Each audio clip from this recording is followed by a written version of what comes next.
people around the area, they knew about DOA. And they went like, oh yeah, you're that guy in that band. We're DOA! When you get used to standing up to BS, being in a hardcore punk band, it's perfect training for politics. It was a struggle. I ran for office like 6 times. Hi there, my name's Joe Keithley. I don't think people necessarily wanted to vote for Joe Shithead. I think what happened, they went, well, we usually vote for shitheads, so why not Joe Shithead this time? Now I'm a counselor at Burnaby City Hall. DOA was bigger than life. This is somebody who pays attention to real world politics. They were a huge inspiration for kids. We listened and we learned. I found out how big the world was. I've had people go like, oh man, you got into politics. You used to stand for anarchy. We stood up for people's rights. Running in politics is an extension of that. Some of my friends understand, some don't. The ones that don't, that's tough luck. Oh, look who's here. My name is Joe Keithley. I'm from the Burnaby Green Party, and I'm running for re-election to council. To do actual politics, you have to change people's minds. This is one of the hardest things that you can do. I'm not surprised that Joe is a politician. You could tell back in the day he was going to move on to something that made a difference. My entire life, I have stood up to hatred, racism, and sexism. He's consistent, predictable, he's loud. Energetic obviously comes to mind. He's a hard-working guy. He strikes me as honest, and most importantly, he gives a You have to make people realize that you're actually going to fight for them. He stands by those words and by those songs, and he still believes the message. You know, at DOA we set out to 1, have fun, 2, play loud, obnoxious music, 3, go out and change the world. So I'm just getting started here.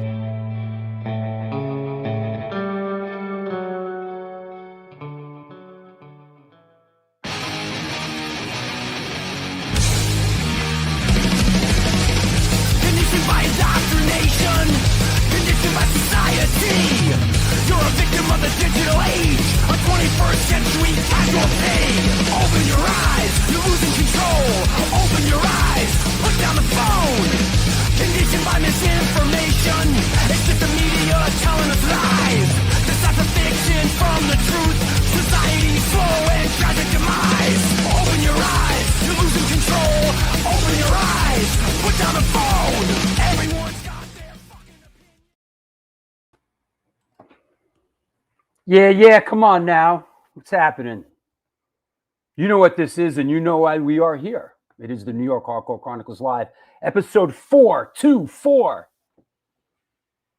424. Good Lord. Hope everybody's well. It's been a minute. I'm excited about today's show, and I hope that you are too. I even went into the closet and dug out my old DOA poster. So excited about it. And I'm so excited about it today that I thought I would have Lori Dawn co-host the show for the most part. Hello, everyone. Hey. On this beautiful sunny day at last. New York goes from like fucking freezing like 3 days ago, goddamn, below freezing to 80 degrees today. Yes, exactly. Yeah. There's no in between anymore. It's not in New York. Yeah, here either. Yeah. So, but it's nice. I'm not going to complain about it now that it's the warm weather's here. So, heard you guys had a great day on Sunday. Yeah. What's up, Kev in Germany? Where in Germany are you? Where in the fatherland are you, brother? So, yeah. Let's see. Yeah, the show on Sunday was great. Do I have photos? I loved how you guys had a big group photo as well. I saw a big group photo. Now that the weather is beautiful, it's really nice to come out to the A7. Yep. It was great. I'm looking at the photos now, but yeah. It was a great day, and it was actually the most packed show that we've done there since we've been back there. From the first band to the last band. It was just That's great. Well, I think the warmer weather too brings people out, because you can get some fresh air without freezing. yeah. And That always helps. Yeah. hold on, whoa, go away. Hold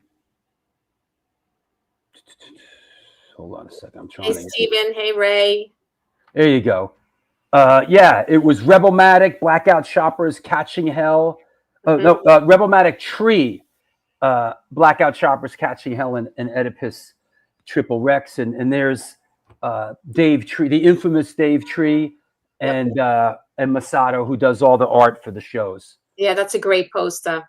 It was a great day. And it's great to be back in the birthplace of New York hardcore. Of course. A7. Yeah. That said, let's not cha-cha around today. I know you want to cha-cha around, but let me bring on first and foremost. Let's bring on our first guest. Let's welcome a new friend. We're going to make new friends today. Yes, we are. Our first guest is a filmmaker, music journalist, and graphic designer. As a teenager, he founded Metrozine, a fanzine dedicated to the DC hardcore punk scene, and served as editor-in-chief for Heart magazine for over 7 years.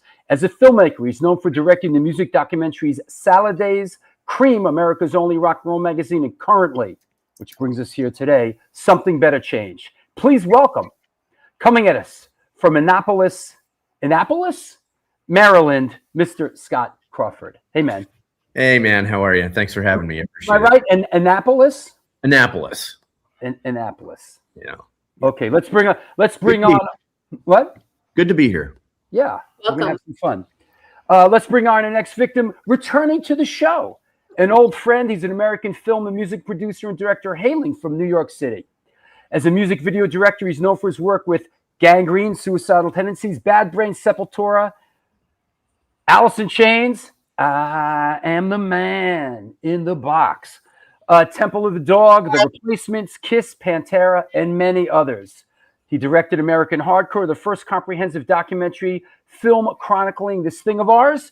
He's also co-founder of the Slam Dance Film Festa. He is the producer of Something Better Change. Please welcome, coming at us from New York City, our old friend, Mr. Paul Rackman. Hey, man. Hey, Drew. How you doing? Thanks for having us. Always great to see you. Of course, even man. if it's like this instead of on the street. It's good. It's safe. It's safe like this. It's all good. That said, let's create a melee. Let's welcome back a Canadian musician, record label owner, and politician hailing from the province of British Columbia. As a musician, he's best known as the guitarist and vocalist of DOA. He's also the force behind Sudden Death Records, and as a politician, was re-elected city councilman in Burnaby, British Columbia in 2022. Please welcome, coming at us from the Great White North, the Trailblazer, Mr. Joe Keithley. Hey, man. Hey, how you doing? There he is. Good. You hear me okay? I hear you okay. It was touch and go with the audio and the visual here, but I'm glad we're connected. Hey, everybody. How you doing? Good to see my friends Paul and Scott here, right? So, yeah. Yeah. Good. Is it still snowing up there? You know what? My oldest son lives out in Toronto, and they had nothing but snow. We had no snow here in Vancouver. And this is why I live here.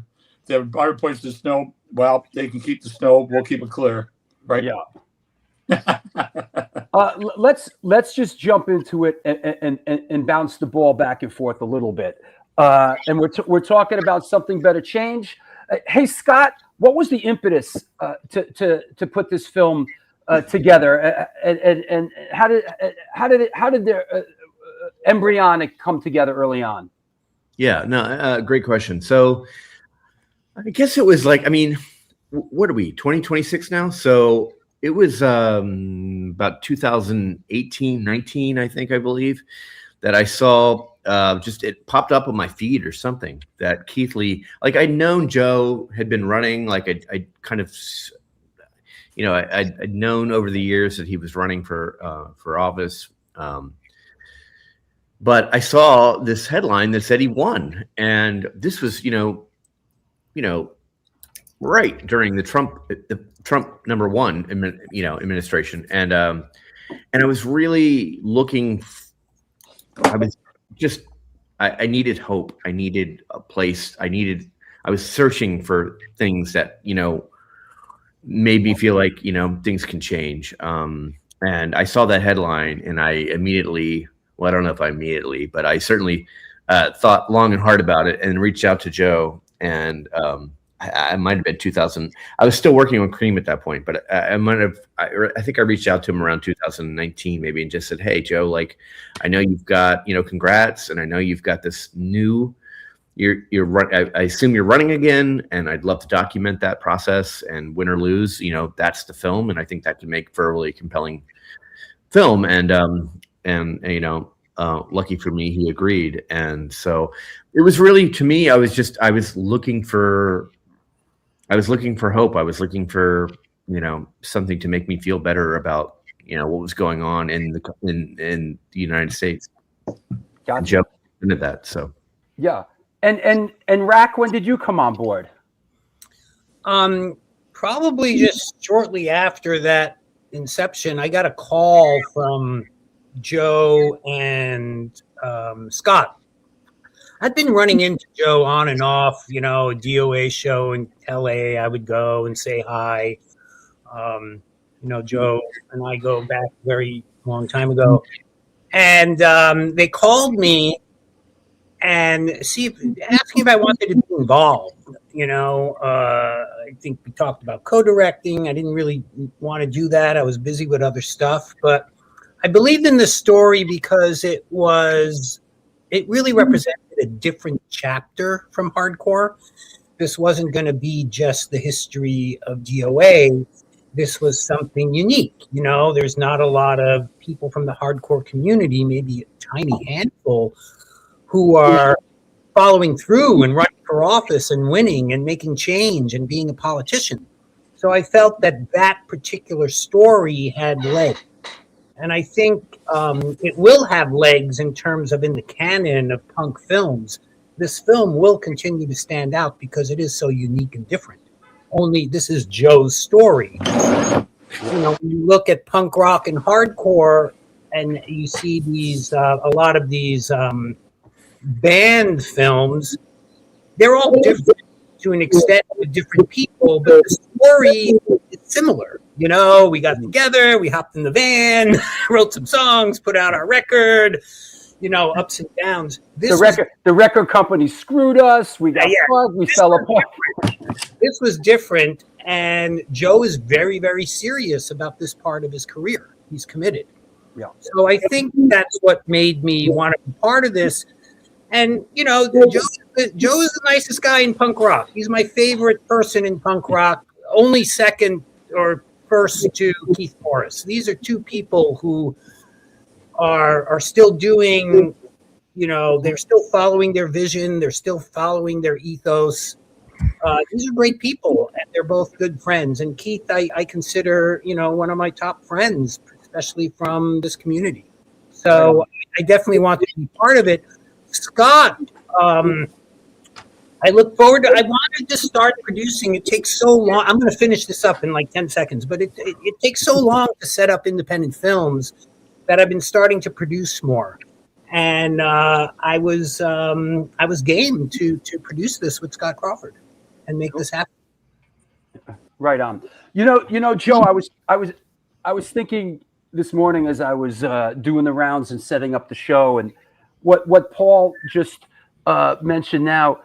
I was just thinking back to the early 80s and how, Joe, you've always been a very approachable person as far as being in the band and as far as what you do. You were always the guy that just incredibly approachable and incredibly easy to talk to.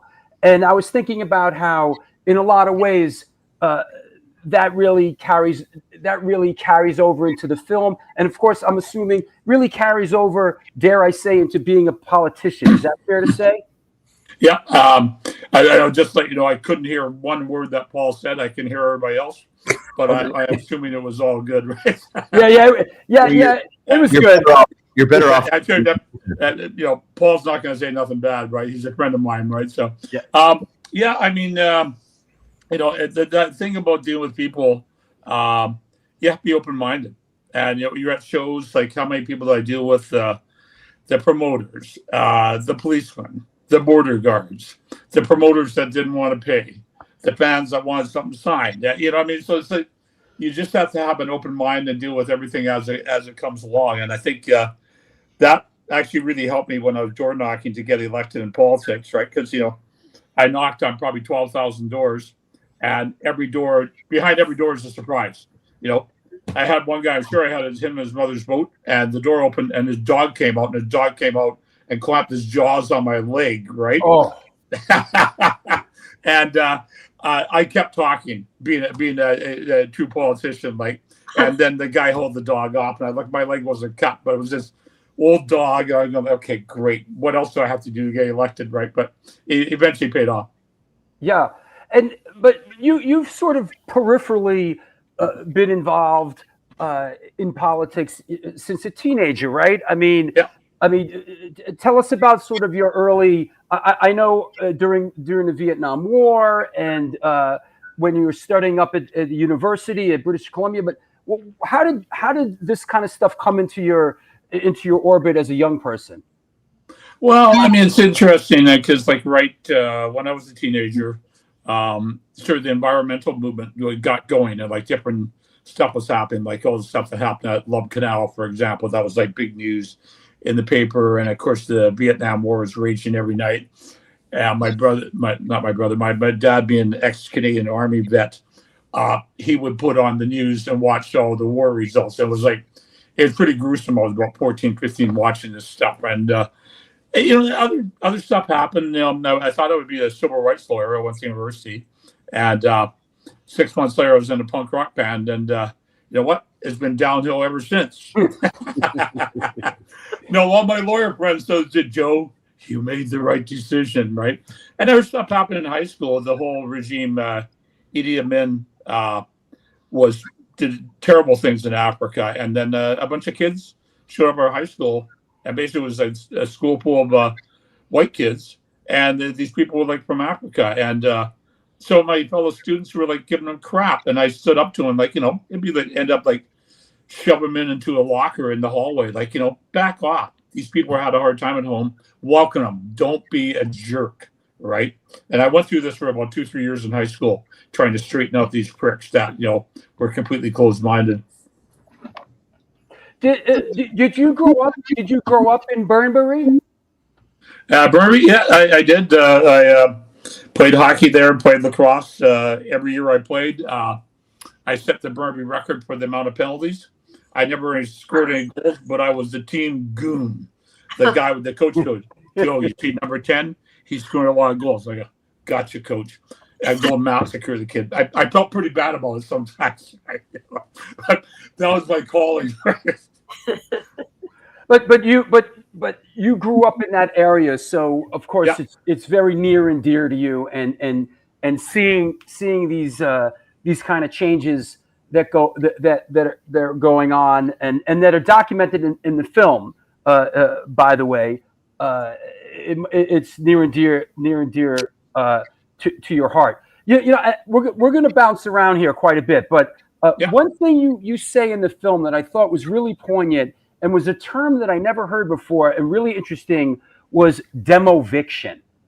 Right. I thought that was really spot on. Could you explain what demoviction is, and why that played so heavy to your constituency? Yeah, so there's a big area in Burnaby, like massive. It's called Metrotown, and all these little apartment buildings, like 2 or 3 story walk-ups, no elevator, were built like in the 50s and 60s type thing, and the rent was cheap.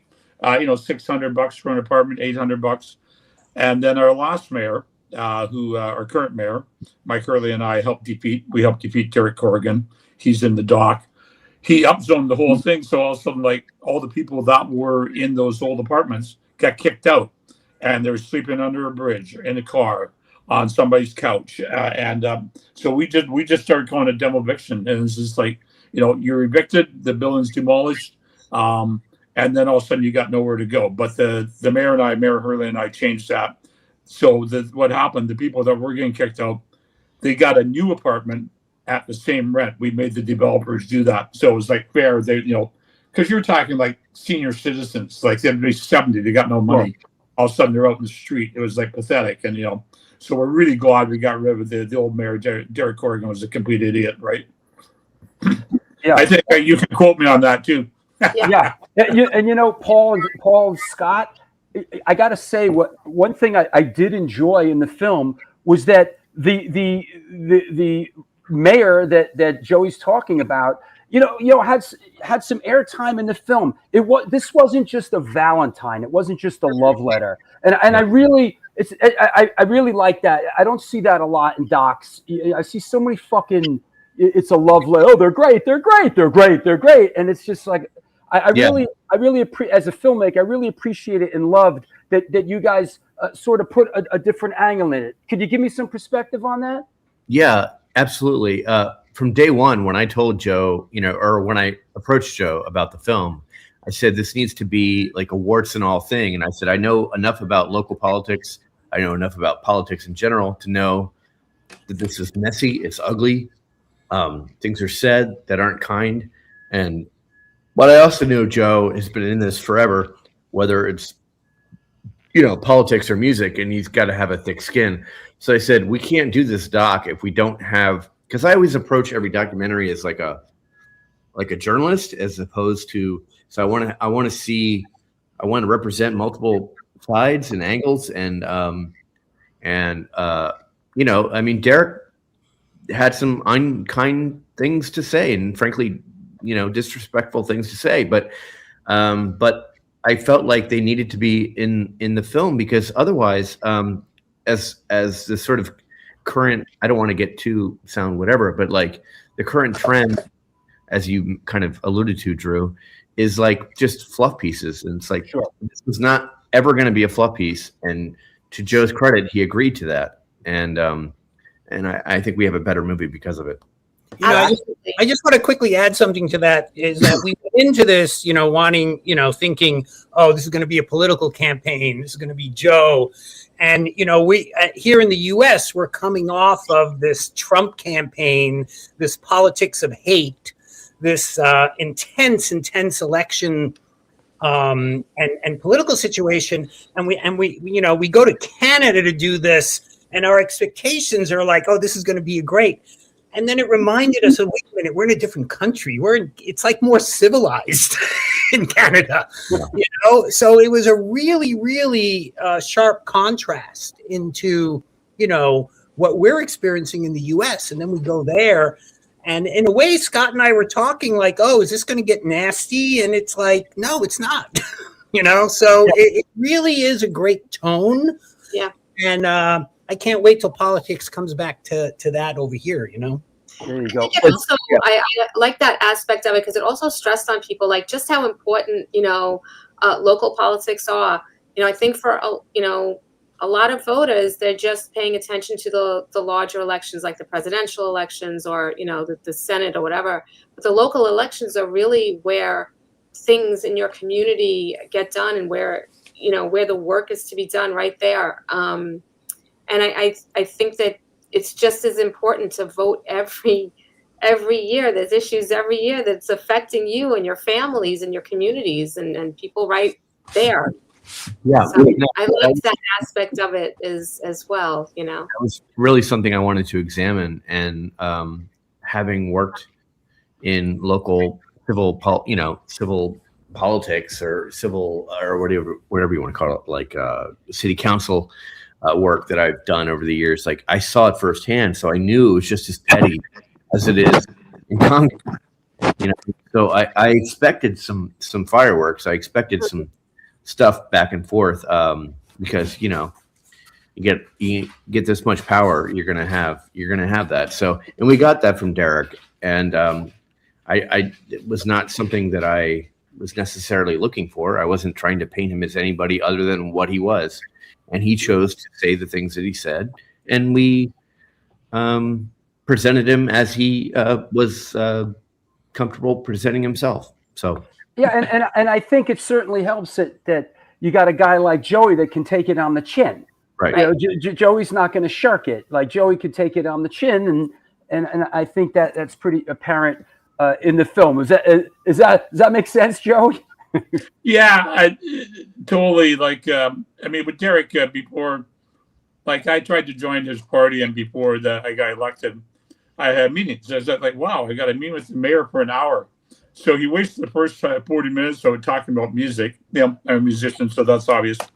And then he spent the last 20 minutes yelling at me and pointing his finger and suggesting that I never would dare enter politics. So, and it's just like, what is the point here, right? So when Scott told me he got Derek to agree to the interview, and that is the only interview he's done since he got defeated. Which is the interview he's done since his loss. We got the only one. And he clearly, he doesn't like the new mayor, Mayor Hurley, who's like probably the best mayor we ever had. He doesn't like me at all. And Scott's completely right. And Drew, you alluded to it, obviously, that when the music docs first started coming out, it was really interesting. Wow, it was a doc about one of my favorite bands. But then they're all like, these guys are great. Oh, what a fun thing. And it's like, that gets pretty repetitive. You got to have the counter there. And I knew Derek was going to lose. I was campaigning in front of stores. And I'd have, I said, Joe Keithley, I'm running for the Green Party or whatever. And I'd have 70, 75 Republicans come back. Yeah, you get rid of that. And they pull through in 2 or 3 expletives. And then Derek Corrigan, get rid of that old bastard. And I go in my hand to the fire, like, and I thought to myself, such language from an old lady. But that happened enough times. I thought, okay, it's in the bag. We got him. Yeah. Let me. Excuse me, Scott. Yeah. No. Go ahead. I was going to ask Joe, like, what do you enjoy about politics? What's the payoff? Well, you go around. Burnaby is this super diverse, the most diverse city in Canada. There's 250,000 people here. There's 130 different languages spoken, from Asia, Africa, all over the world type thing. And so a lot of what we do as council and mayor, we go to these different events. And it's like a lot of fun. Like you get really exposed to a lot of different cultures and you learn a lot. And I had training dealing with a lot of different people. Like DOA played 4,500 shows in 50 different countries on 5 different continents, right? And I dealt with all sorts of authority figures along the way too, obviously, right? So, you get to the border, you get pulled over. It's just one of those, like, I kind of know how to deal with confrontation. But the fun thing is just all the people in our community, it's really good. Like, we just 2 weeks ago, I think 2.5, we went to Ramadan dinner. That was great. That was really fun. We do music. The mayor, our current mayor, Mike Hurley, is a musician from Northern Ireland. And me and him are at 4 o'clock today. There's a teenage rock band. So Mike and I are going to do a show with this teenage rock band, right? There's 6 of them. So we'll see how rehearsal goes today. Knock on wood. Yeah. Cool. The thing about Joey is, first of all, Joey is like the prophet from the dawn of hardcore, from like the birthday, and he enjoys this. And he's such a people person. He's got charisma. He can talk to people. He's been communicating on stage with people for decades. And he shifts as a politician. You see that in the film, but it's still very intimate. He knows how to talk to people. People want to talk to him. He wants to solve problems. He wants to go into action, and that all comes out in the film. And, there's very few, who else is like this? Jello was like this a little bit, when he was a little more serious about politics. Very few people, but Joe is really great at it. And I can't wait till Joe steps up and moves into, province politics, national politics, because, he should. Right. Right on. Saw a lot of familiar faces in the film, some old friends. Of course, Ian and his brother Alec, East Bay Ray, and like you said, Jello, Keith. Who's a standout who I always liked a lot. He's a great guy. Is Duff McKagan.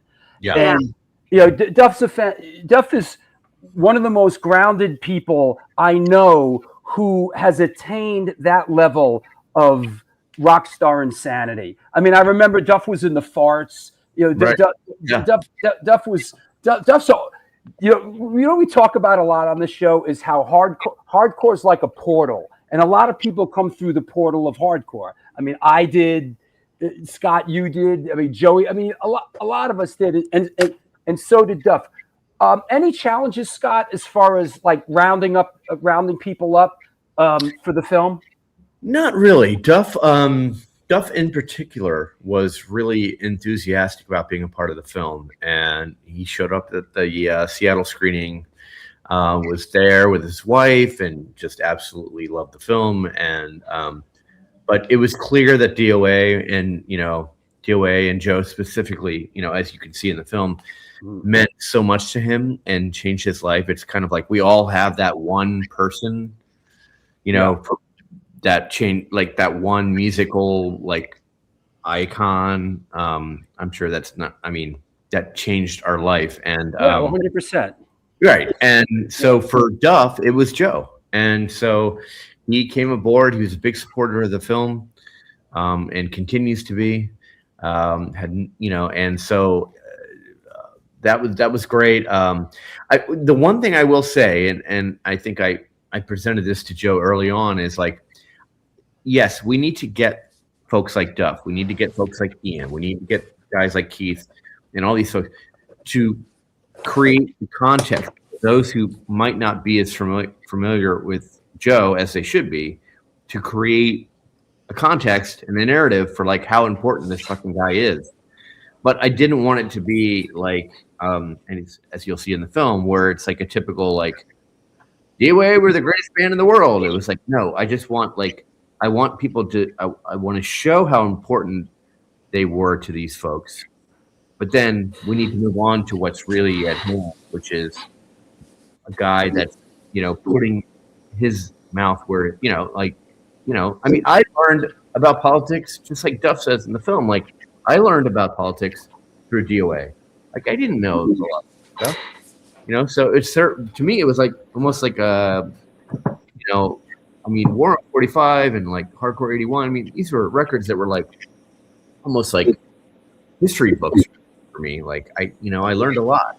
So absolutely, that was my experience as well with War on 45.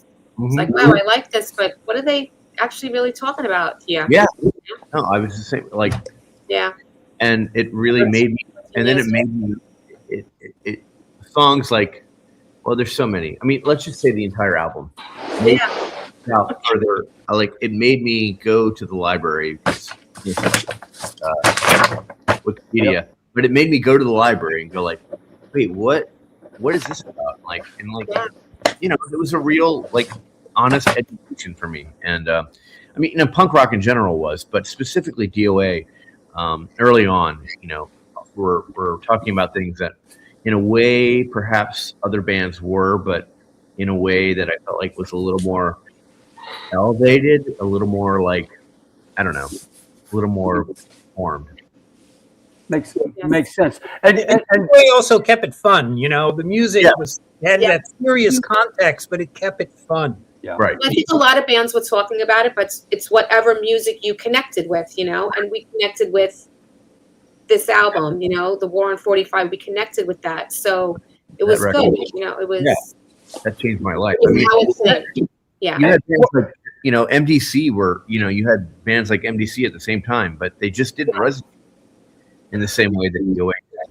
So. Joe, I think that you mentioned it in the film, and we've mentioned it before when you're on the show, and it's come up a lot, is, there was no roadmap in the late 70s and the early 80s. And it was really, from my perspective, being sort of in the mix in the early 80s, it was bands like Black Flag, DOA, who else?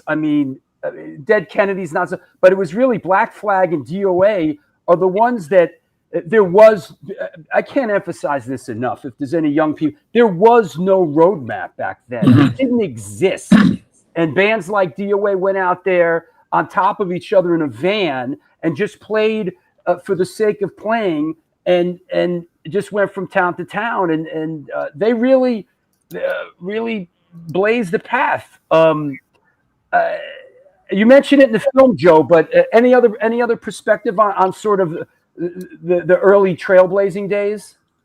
Yeah, I mean, it was like, it has been well documented. I mean, we just, I would go from town to town. I mean, the original way I booked the tour, we took the Disco Sucks single, put it in an envelope, put a little note with it, said, "Hi, we're a punk rock band from Canada. We'd like to come and play in your town." I mailed it all over the place, right? And we got, those are rare singles to find too. So if those people hung on to them, the singles, I hope. But then I get replies back, and then we'd show up, we'd play the town, and then what I do, I record all the information, how much you got paid, what the people were like, stuff like that.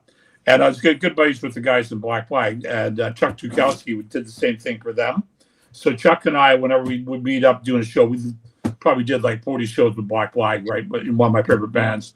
And we just exchanged information. A big example, like there's a guy in Sacramento, and he had this company called Can't Tell Productions.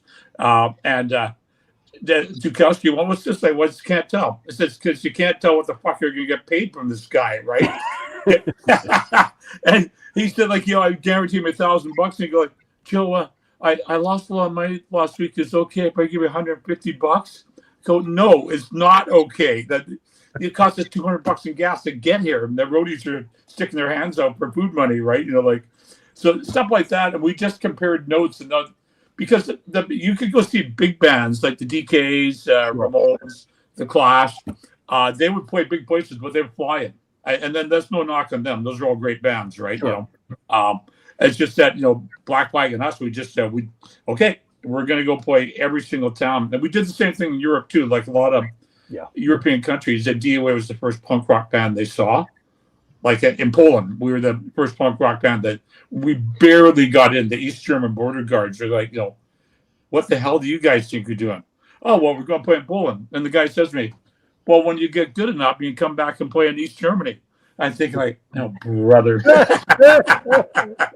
Our good friend Dina Douglas sent me some photos I never saw before. This one, DOA Sun Valley Sportsman Hall, November 23rd, 1982. Some of these are really great. And Dina, you're great. Dina, you do great. Well, I mean, there you go. There's the lineup. Sun Valley. I wonder if that's near Lodi. Because we played in Lodi one time, and Dave on the right there, rest his soul, and Wimpy, rest his soul. They said, Joe, in soundcheck, let's learn Lodi by CCR. And we did. And all the punks were going like, they're playing Creedence Clearwater? I go, but we're in Lodi, and that's just songs about Lodi, California, right? And afterwards we laughed our asses off. It was a great moment, right? Yeah. This does not compute. They're playing a Creedence song. Yeah. Well, we could have done Joni Mitchell. I mean, she's Canadian, but that part would have gone over like a lead brick. Here's just one more while we're at it. Thanks, Dina. I love your work. Yeah, Dina's great because she sent us these with all the labels on it and everything. Oh wow! Pictures. I don't know who that is. Is that you with Brian Adams? They made their way up. Two Canadian. But they're obviously having a good time. And it looks like I'm trying to be serious. I think that was right before he wrote. And that shirt, what the heck is that? Yeah. Let me. Cool. I had no idea you shared a stage with Brian Adams. I didn't know that. Yeah, that's great. Hold on, let me get rid of that. The internet's acting weird. You mentioned Dave Gregg and you mentioned Wimpy. Boy, that was a really emotional moment in the film, man. Talking about friends that have passed, and I couldn't help but think, we've all lost loved ones in the hardcore and punk scene going back to the early '80s. But boy, Joe, I mean, 7 bandmates. Wow, that's heavy, man. Yeah, and it's like, really, Dimwit, who I grew up with, one of my best friends, he OD'd, right? That was horrible. but the other guys, it was all like kind of lifestyle choices. You know, they weren't really doing drugs anymore, but they had weakened their heart or whatever. Wimpy, basically my best friend growing up. We played hockey together, played lacrosse, played football, growing up in Berkeley, and he, you know, when we went to his wake, and what happens to the wake? So always at the same hall. DOA gets up on stage and you know, plays a bunch of songs. We have somebody sit in, you know, to fill in the gap for like who has passed type thing, right? So, and it's just like you know, Wimpy hadn't seen a doctor in like 10 years since he was like out of DOA, right? Like he quit, had enough, was in band for 16 years, and then he had this like massive heart attack. It was over like in 30 seconds. Same thing happened to Rampage. It's just like you may not be partying your face off anymore, but if you do that for 30 years, it's going to catch up to you. So that's just a friendly warning to anybody who might watch your show, right? So sure, and going to the doctor is important, kids, as we get older. It's a good idea to get to the doctor and get that blood work done. Yes. Well, I'm getting to the point now. I'm using the old guy jokes. I say, people say, "How you doing?" And I go, "Well, if I knew I was going to live this long, I would have taken better care of myself." Yeah. Right. Yeah. That old nugget. Yeah. Sure. As far as the sort of mechanics of making the film, going up into Canada, I'm assuming you guys traveled light. I mean, how did cameraman what was the crew to get this done? Yeah, we had a team on the ground in Vancouver, or I'm sorry, Burnaby, and Vancouver. And it was the same team, but they shot. I mean, we got some really beautiful shots in this film that I'm really happy about. But they were on the ground capturing stuff before Paul and I even arrived. So a lot of that groundwork had already been done, and then Paul and I just traveled super light. We shared a room, and just watched that final week. That was the most important part of the film, is to try to capture that that energy and that anxiety and that sort of and then I think that final night is kind of a hard part of the film to watch, because you just don't. I mean, is that election night? Yeah, it's election night. Yeah. Yeah. I mean, in my notes, that election night is stressful. Yes, exactly. I was stressed out watching that. Yeah, exactly. So, and as I said to Joe in the film, but I had said this all along, was like, Joe, you may not. There's a chance you may not win, and if that happens, God forbid that happens, we need to be able to that is still the film. And so there's a part in the film where I ask him, which was, my timing was not great. I understand that. I, probably could have asked at a better time, but, Joe was kind enough to answer my question and sort of humor me. But it was like, okay, if you don't win, what's next? And to Joe's credit, he's like, well, I know how to play guitar. So I don't want to take too much away from the film. I don't want to spoil too much, but I mean, it was an incredibly anxiety-filled evening, and I don't know how many cameras we had, like 7 cameras going or something. It was crazy. Yeah, there were like 5 or 6, and there were a lot of people there. This film, the production of this film, first of all, we couldn't get into Canada for a lot of the early campaign stuff. We couldn't travel there. This was in the middle of COVID, and luckily by the fall of the election, it had opened up and we could go there. But all through this production, when Scott and I talked, it was all about making choices, because, it wasn't like we were there and we could film all the time. So we had to start crafting the film by making specific choices of what is it we're going to shoot, and how does that fit the story we want to tell.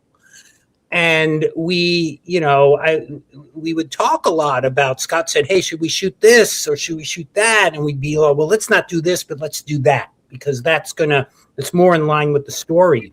So the restrictions that COVID brought and the restrictions that remote shooting bring really enhances your ability to actually make choices, story choices. And, you know, when it comes down to it, filmmaking, you know, whether you're making a fiction film or a documentary, what makes the film are the choices you make, because you can't shoot everything.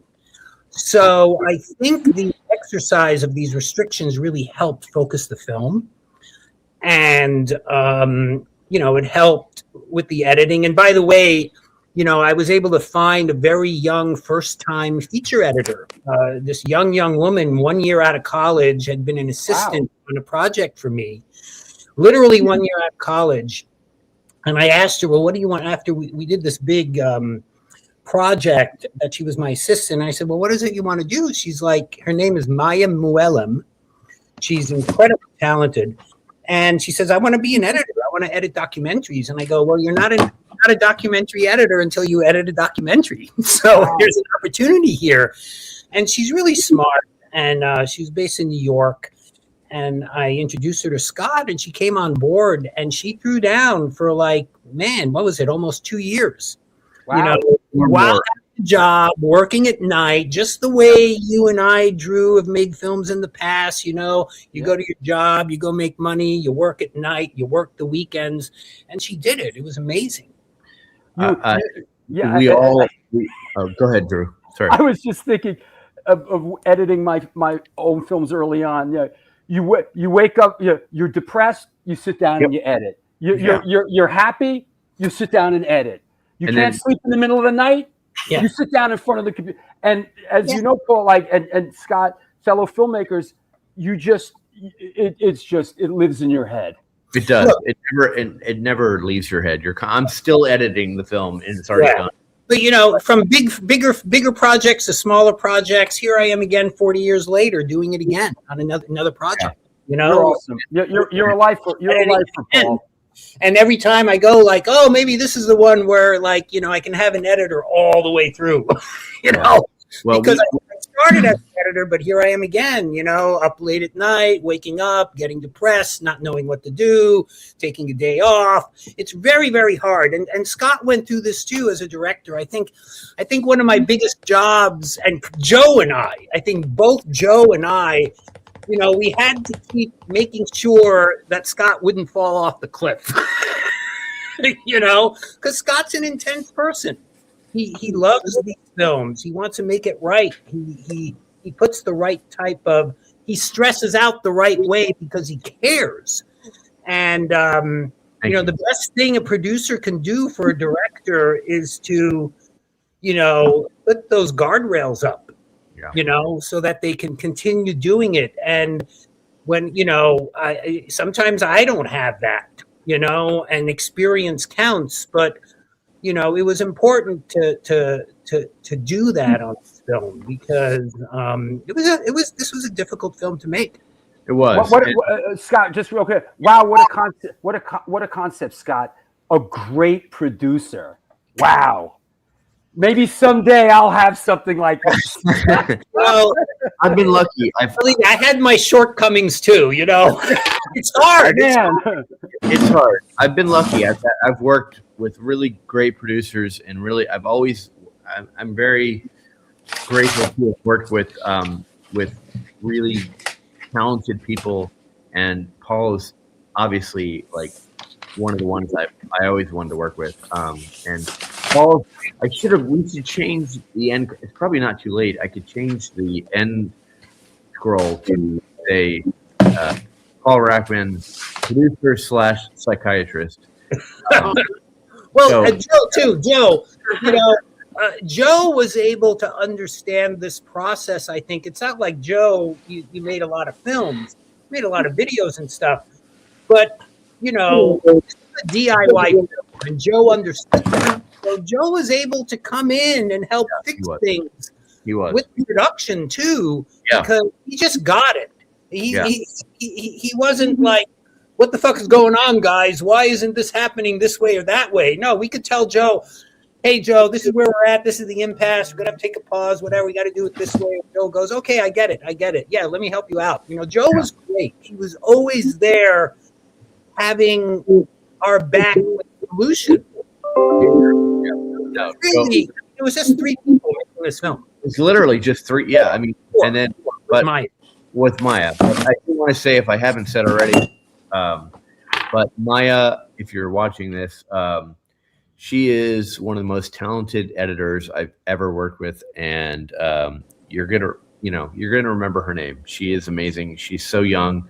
She didn't even know Adobe Premiere, Drew. So that probably only means something to like maybe 3 or 4 people that are watching this. But like, she learned it for the sake of doing this film. So She didn't know Adobe, the editing system, Adobe Premiere. That is correct. She had used Avid in college, and then I was teaching her a little bit on this other project we were working on. But I told her, listen, you just got to slow down and learn it, you know. And the thing excuse me, bros. Sorry, I'm still using my Final Cut. Yeah. Are you? My Final Cut cheat keyboard. Yeah. Okay. All right. Well, there you go. That's my cheat. That's how I learned. That's how I learned Adobe. Because Adobe, I'm not gonna be able to learn that. Yeah, but they have a keyboard that lets you cheat. It's a cheat keyboard. That's what I'm still using. No. Just in closing about Maya, you know, when Maya was considering coming on board, she was in New York. I was in New York, and I brought her to a couple of screenings of these forthcoming films, and I introduced her to some editors, you know, who are now really successful.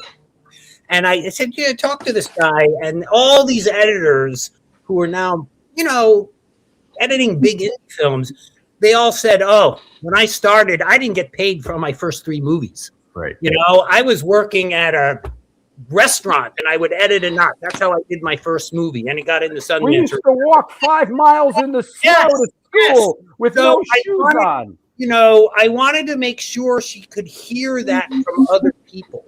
Too. Hey, did a great job, Paul. Hey, Joe, we're going to cut you loose soon, Joe. I know you got to go play some music with the current mayor, but we'll do a couple more minutes. But you know, another note that I have is he's got a good woman behind him. Yeah, that was. I do. Yeah. Yeah. I thought your wife really. Your wife. She shines in the film as being a real rocker Gibraltar, man. The whole family. Yeah, no, it's great that we've been married like I think like 40 years now. So things are going good. Spent last weekend watching the grandkids 6 and 9 win trophies playing hockey. So it's like it's a lot of fun, right? So. And try to get out to Toronto. Got another grandson out there, right? So, and with that, I said my oldest boy Jake has a little boy, right? So, my wife is the Rock of Gibraltar, as opposed to her husband. The first few years couldn't bring home any money. That really impressed it all worked out, right? So it's going pretty good. I love that love story. I'll put one thing on here before I forget. If you're so we got the film out, but there's also I just put out a new record on sudden death. I'll show you the cover. I won't spend too long on this. Yes, it's called "Take on the Tyrants." Since 1978, so it's a double album. It's a double album. 33 songs, so pretty cool. How many new songs? 33. 33 new songs. No, 33 songs. I'm collecting from all albums. So like. I've written about 500 songs, 600 songs. And my youngest son, Clayton, he's like 28. He goes, Dad, how many songs have you written? I said, well, over 500. He says, well, Dolly Parton's written 2,000. When are you going to get busy? Like, get off your ass and do something, right? I go, I'm trying. Jolene. That big hit. Still working for her, right? That was my favorite part of the film. I think when the family came on. That's funny. Anyways, supportive they all. There's a comedian, I think New York area, and he'd written 7,000 songs. I don't know how many were good. I have no idea. Right? I'll get the name for you. I can't remember. I mean, it's incredible. Some people have that inherent talent, right, Joe? It's like it just flows. It just flows out of them, and the pen hits the paper, and just the same way, Rack, that some people are just incredibly proficient filmmakers. It's incredible. Joe, I wanted to ask you one sort of centerpiece in the film, which I found really interesting, was the TMX oil expansion and the pipeline that they're building through an incredibly beautiful land. That's one thing that really me here in La Ciudad de Nueva York, just like, wow, look how beautiful it is. Could you tell us a little bit about the whole TMX thing and how that's affected your constituency? Well, we call it the tank farm because there's like berms full of oil, right? And originally it was like 15 mid-sized ones, and they were there since it was built in 1953. So before I was born, and and it was like the guards were friendly. They leave the gates open. We'd ride our bikes through as kids. There was a fire retardant pond that would freeze during the winter, so that's where we learned to play hockey. And they just let everybody in there. And then for some reason or other, Justin Trudeau, the former prime minister, till like a year ago, 8 months ago, he thought that we needed to expand and sell all this oil, but we argued, the mayor and I, and lots of people in Burnaby, well, why do you want to have the tank farm in the middle of the city of 250,000 people? It could be out in a more remote area, it's like, but, we lost that argument badly. And now there's tons of oil got flowing through there. Now, the big thing is that, our mayor, Mike Hurd, is a former firefighter, right? So he's in the fire department for like 35 years. If you get a spark, it could set the whole mountain on fire. So we're going to build a sprinkler system, not for the berms, the tanks, but for the bush around it. So if there is a spark, because this is like really grim, but there's about 30,000 people in what you might call the kill zone. Because if that stuff starts burning, you may not get burned, but the effect from the chemicals in there, it's not going to be good for you, like in any means or fashion. So, we fought hard and long to try and stop that. I played benefits where I was standing in a foot of snow up on the mountain, playing my acoustic guitar for a couple hundred people, trying to rally the troops, so to speak. So it's a done deal, and they're talking about like doubling the amount of oil that goes through there, right? So But before we cut you loose, Joe, I'm going to cut you loose, and we'll do a sponsor break, and then Scott, if you can hang around, Rack, you're welcome to hang around too, and kick it a little bit. I can hang around a little bit, maybe another 30 minutes. Okay. Joe, what is it? What's the future hold? What are your hopes and dreams? Well, I hope my two grandsons get drafted into the NHL. Is that right? Wow, I'm sure hoping so. I'm around for that. Who are they playing for? Who do they play with? Well, they're like 6 and 9. Liam's 9. He's the goal scorer. Boy, they start young in Canada, don't they? Oh, it's already serious. He weighs 70 pounds. 6 years old. And he's the goon. So he takes after me. He goes up. The parents in the stands go like, send in the goon. And it's Aiden. And you're not supposed to be doing that at that age. Like, it's strictly like off limits. Like, you're not supposed to be like cross-checking guys here about 12 or 13, right? But anyway, somehow this goes on. I've written a new album for DOA. We'll get that out next year. I'm working on getting reelected here. At the next election is October 17th this year. And then I'm working hard at the record company and getting stuff out there. And it's like busy, right? So there's nonstop. Right on.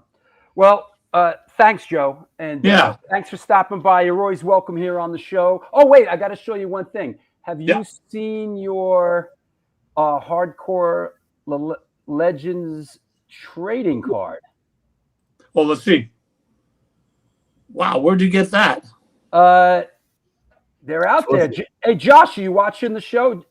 It's worth a lot of money. That is the front, and the back is really great. I got to show you the back. Okay, yeah. I got to show you the back. Hold on. Here's the back. The back is great. It's got all your stats on it, man. Yeah. Josh does a great job in researching these. So. Yeah, Josh is really committed to this. He's like, stop. Yeah. There it is. Oh, wow. Okay, cool. Hey, if you can grab me a couple of those, that would be great. I'll pay for them. I don't care. Yeah, Josh, you watching the show? If you are, reach out to Joe. If not, reach out to me, and I'll reach out to Joe. But well, it's funny, Drew, that you bring that up. People have been bugging me lately, trying to buy up old DOA posters and stuff like that, right? And but what I came across was punk rock hockey cards. So I have a boatload. I'm going to put them up on the website. Boatload of DOA, the hockey team. Which is that right? We played 15 games. I was the captain of the team. We won every game, right? We did again. I was the goon, right? So a guy was trying to stop the puck from going out of our end. I just take a slap shot and fire it up near his head. The guy didn't stay too close to the glass after that. He called me a name. I go, well, get out of the way and you won't get hit by the puck. It's that easy. And anyways, so no, the hockey cards I have the Hanson brothers, who are the Wright brothers from No Means No. Of course. SNFU, and we missed Chai Pig. He was a great guy. And DOA hockey cards. And has all the stats on the back, right? So they're pretty funny, right? And I just kind of stumbled across them while my box, and I'm like, oh, okay, this is a gem. Like, that's awesome. Yeah, it's cool. But those cards, give me a couple if you can. If you want. Josh just said, I'm in the dentist chair right now, but I'll do it as soon as possible. Literally in the dentist chair. I hope Josh, it goes well. just reach out to me and we'll get it, Joe. And Dina says, thank you, Joe. Thank you for fighting for Canada, Joe. My boyfriend's from Quebec, and I'm thus an honorary Canadian. It's a beautiful place with great people. Yeah, no, thank you for that. And thanks for having me on the show. And thanks for supporting the film. And thanks to Scott and Paul for producing a wonderful movie. Joe, are you touring soon? Oh, is he gone? Joe, he can't hear you. Hey, Joe, Rackman wants to know, are you touring soon?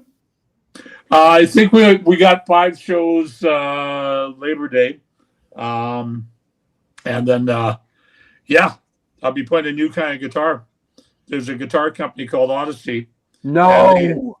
It's modeled on my old SG, that's the cover of that thing. That's the old SG. And it's going to have the metal plate, which is really unusual there. And so, I'm the poster boy for the guitar company. I wear the shirts. I play the guitar, so I get some free guitars out of it, right? So it'd be kind of fun. Because my old SG, I'll make this quick.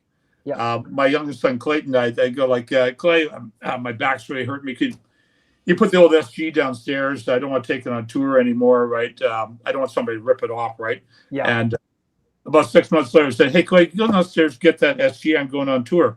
He says, Dad, I thought you should retire. He says, DOA is like the mafia. There's only one way out. Yeah. I'm a horrible person.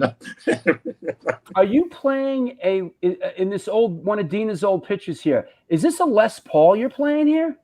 Yeah, that was an 80s Les Paul, worth a whole bunch. And I would throw it up, and because it was so heavy, it hit me in the forehead. I got really annoyed with it, right? So I traded it to a guy for an amp, which was a stupid move because those things are worth a lot of money. Oh, yeah. And then later on, the guy started building guitars for me. This is Sean Mera. And I said, yeah, you said it's Les Paul. He says, yeah, I know. You sold it to me. You made a trade. I went, oh, that was really stupid. He went, yeah, it sure was. So, but I went and found a buddy of mine was selling an 82 Les Paul. So he wanted to get a good Christmas present for his wife. And I said, just tell me what you want. I'll buy it, right? So I don't take it on tour, but I use it in the studio. Sounds great. Fantastic. Joe, have fun playing music with the mayor tonight. We'll talk to you soon, Joe. Thank you. Okay. Thanks so much. Take care, everybody. Bye-bye. There you go. One of the good guys. Yeah. What a great guy. You know what I was going to ask him, Rack, is like, Do you remember when DOA came to Boston in '81 and they played that and we tore the roof and the ceiling caved in and all that? Oh yeah, I remember that. They stayed. That was the year before. They came again the following year. Remember when Alec Peters and I were living in that big house? Yeah. In Brooklyn. Oh, I remember. So, I don't think that was 81. Was that 81? But they stayed. They all stayed on the floor in that house.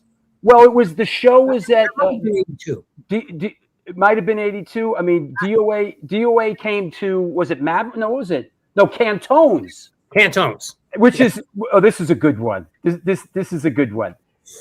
DOA came to Boston to play Cantones. And the name Cantones, if you know Mario Cantone, who was on Sex and the City, he was going to Emerson College, where I was going. His father had a nightclub called Cantones. And DOA came and played Cantones. The ceiling, it had a suspended ceiling really low, and we were loaded for bear. The original Boston crew, we were so stoked. We were just so amped up. And as soon as they started playing the first song, which I think was like Fucked Up Ronnie, we just went off and started jumping off the tables, and people were hitting the suspended ceiling, and the whole suspended ceiling came down, and the place filled up with this asbestos dust. Yeah, that was 81. That was the year that they stayed at the house because it was an Al Peters show. Yes, right. That's right. Yeah, it was. I remember. And then the Boston riot police showed up in full riot gear. Yeah, we fucking. Well, a year before, or a year and a half before, the Bad Brains did the same thing with the ceiling at the Media Workshop. Right. A lot of ceilings fell down with hardcore Boston. Yeah, but we were just hell bent on tearing things up in Boston. I have. Wait, here it is. Oh wow, I have this. You got to see. Before we take a break, you got to see this. This is great. It's called. This was in the Boston paper. Under the article's called World War III at Cantones. Here you go. There it is. We destroyed the place. I remember I was with Al going up to the fucking bar, whoever it was, to try to get paid, and he just told them to fuck off. Look at my place. Fucking trash the place. What happened? All right. Hey, let me take a sponsor break. Couple minutes. Rackman and Scott, you'll come back for a couple minutes. As long as you can hang, Paul. If you got to split, that's okay. Yeah, about 20 minutes. 4:30. I should go, but okay. I'll make this quick. I'll see you back in a couple. You guys. I'll see you in a minute. That's what's up. New York Hardcore Chronicles Live, episode 423. We're talking about the DOA documentary film Something Better Change with director Scott Crawford and producer Paul Rackman. We had Joe Keithley on for a minute. Let's do some sponsor stuff. We'll come back and we will continue to run at it. Since 1992, Generation Records has been a mainstay of the New York metropolitan area music scene. Today, they offer a diverse selection of new and used rock, jazz, indie, hip-hop, punk, hardcore, metal, blues, soundtrack, and reggae LPs, as well as t-shirts, posters, and other merchandise. They buy used record collections and music memorabilia and will pay you top dollar for them. House calls made for large collections in the tri-state area. Call or email generationrecords@gmail.com and follow them on Facebook and Instagram.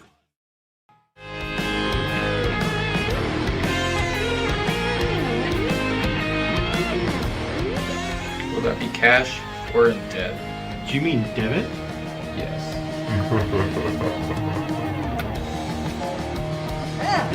Sorry. Another eternally satisfied customer.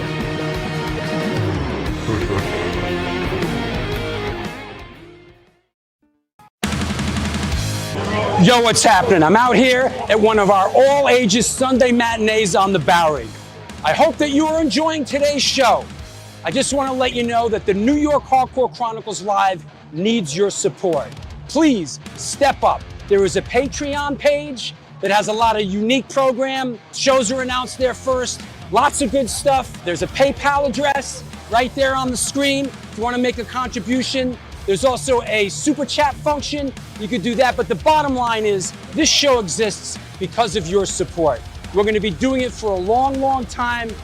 Thank you for all your support through the years. Back to the show.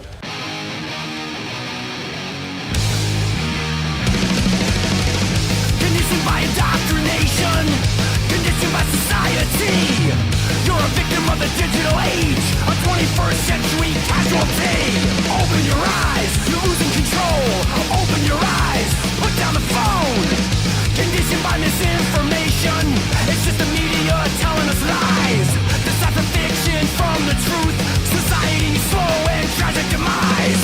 Open your eyes, you're losing control. Open your eyes, put down the phone.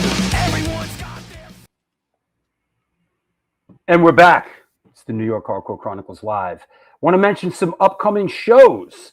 This Sunday, a couple days from now, Wayne from Hatebreed will be on the show, going deep. A couple days after that, I'm excited, co-hosted by Joel Gostin, Gary Lucas, formerly of Captain Beefheart's band, Jeff Buckley, Gods and Monsters, so on and so forth. And then a couple days after that, also co-hosted by Joel Gostin, Curse Mackey will be on the show. Yes, people have been asking about the ID stuff. The record is out now. The pre-order's out now. As a matter of fact, if you buy it, I think they ship it right out to you. I know that the street date is May 1st, but the ID record's out. We're excited to have everybody on here and just chop it up about the new record. It's an exciting time for Incendiary Device. Greg Norton from Husker Du and Ultra Bomb, Sunday, May 10th.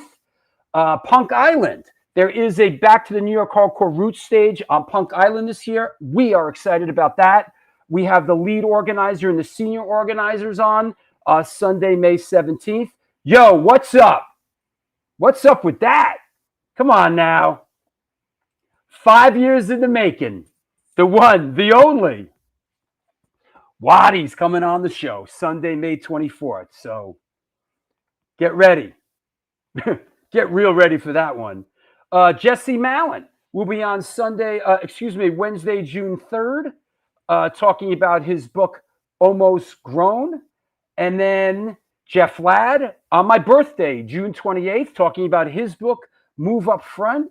And also Joey Vera, co-hosted by Lori Dawn. Yes, can't wait for that one. Yeah. Armored Saint, Fate's Warning, Joey Vera, and I'm not supposed to mention this, but I will mention it. Black Dahlia of the Dwarves, Sunday, July 26th. So lots going on. That's a great photo. Oh my gosh, with the koala. So there's a lot going on. Starting with Waddy. Yeah. Let's bring our guest back on. What do you think of that, Paul? Great lineup, man. I think I texted you. Congrats on Waddy. That's great. Waddy's the best, man. Yeah, awesome. We'll hope we can understand him when he comes on. Yeah, you're gonna need subtitles. Yeah. Let me see. There's a couple. Hey, you know what? Let's do this while we're at it. Anybody out there has questions? I saw you posted a couple early on. I'm not sure if I'm going to be able to find them. So repost your questions for our two filmmaker friends, Paul Rackman and Scott Crawford, and we will chop it up. Hey, Chris Contos, what's up, man? I saw an earlier question, Scott, directed at you. I'm not sure if I'm going to be able to find it verbatim. But it was basically, hey Ray, you asked that question. Repost it again, will you? I think one of the great assets that Scott has is that he was a journalist and a writer. Right. You know, the fact that he is able to approach things from a writer's point of view in these documentaries that kind of always want to go in different directions. You know, so I think that's an incredible asset for Scott, that he understands music journalism, he understands music stories in a way that he's written about them already for an audience, and that was an incredible asset in keeping this film focused. Thank you. I appreciate that. Yeah, Scott, any perspective on that? Yeah, I my thing is always like, when I was doing a magazine, when I was, whatever it was like, let's not, why are we sugarcoating anything? Like, I mean, if obviously we respect, folks if they don't want to talk about something, but otherwise, like, there's so many magazines. I'm back when I was doing them, and it's even worse now, where they're just fluff pieces and they're just softball questions, and you're not getting anywhere. There's just literally 3,000 word, like, sales sheets, one sheets. It's the same with documentaries. You have bands hiring directors, and I'm not criticizing those folks, because do what you got to do. But if you're a band and you're hiring a director to create a documentary about your film, that's cool. But you've got to be able to allow that person that's making the film to tell the entire story, and then the truth. And so I always look at everything from a journalistic perspective, as opposed to like that. So that doesn't make me special. I'm just saying, like, if I can't, if I'm expected to kind of like gloss over stuff and maybe like leave things out of the story, and just create something that's just nothing more than a promotional piece, there are plenty of people that will do that, and I'm not criticizing any of them. I'm just saying it's not really something I do. It's just not my comfort zone. That's all. I almost think it's fair to say, Paul, Scott, it's not something we do. Right. We're as filmmakers, as part of this brotherhood, the three of us are coming up from a DIY punk rock it's like ethos. Like if you were to do anything other than that, it just seems completely contrary to what we were all young. We were all like, it was like, so why would you start now? Like, I mean, I'm too old to like just tell some glossed over bullshit like that. It just doesn't. Here's the question from Ray. Did Salad Days help set the table for this film via the music political narrative? Great question. I think it's funny. I think every film, so I've done 3, and I think that, and you can connect the dots to each one of them, even though that might not seem that obvious. You really can, because they all have to do with, first of all, they're all underdog stories, right? They're all like these things that started from nothing and became part of like a cultural zeitgeist, even if it was for a moment. I think with the case with Cream, it was not just a moment. It changed. Excuse me. It changed the face of music journalism. DC hardcore in the 80s changed forget about anything else. If nothing else, it changed the vernacular, right? Like, we're emo, straight edge, like all these words, they didn't come from some guy in like Ohio. Like, they all started here, so I think I just wanted, like, I'm just interested in stories that like kind of advance the idea that you can, people can tell you that you're nothing, but you actually, you can actually fight against the status quo and become somebody. And with DC, it was like we became one of the, sorry, I know, Drew, you're from New York and you might argue with me, but like one of the greatest punk scenes in America in the 80s, like, and Salad Days. I'm sorry, Cream Magazine. One of the most, no other music magazine changed the face of music journalism more than Cream. And in the case of Joe, here's a guy who's, talking about things and, talk minus action. What a great slogan. Like, I had not heard of the first time I heard that, it resonated with me. And I go, okay, I'm like 14. I'm like, I get that. I understand what that means. And I also think it had to do with the fact that I grew up in a political city. So I was already like going to protests and banging on drums outside the South African embassy and stuff like that. So so to see someone like that, like make it just, so they're all, I don't know. It's just like one big, sure. Yeah. I need to just make a film about like dogs or something. I don't know. Nah. Hey, Paul, I got to ask you, last time we spoke, you were working with Jack on Ignore Heroes, which was fantastic, man. Such a great Jack Grisham statement. It was like a Spalding Gray film. It was fantastic. Any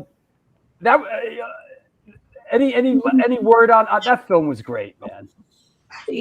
Jack called me. I love Jack. I know you do. Yeah. Jack is a crazy character. The first time I met Jack, I was at Al Peters' apartment on Newbury Street, and he was booking a TSOL show. This is like 1980, and Jack literally practically kicked the door down, and he was wearing. This was the era of TSOL where he had the kerchief on the boots and the spurs. And is that the Where's the Coke story? Oh yeah, that's the first thing he asked for, and I was in awe, So I have mass respect for Jack, just the way he's lived his life, and he's still alive, Yeah. So that Jack called me toward the end of that film, and he goes, "Hey man, all these people are telling me I need 60 grand to finish my film."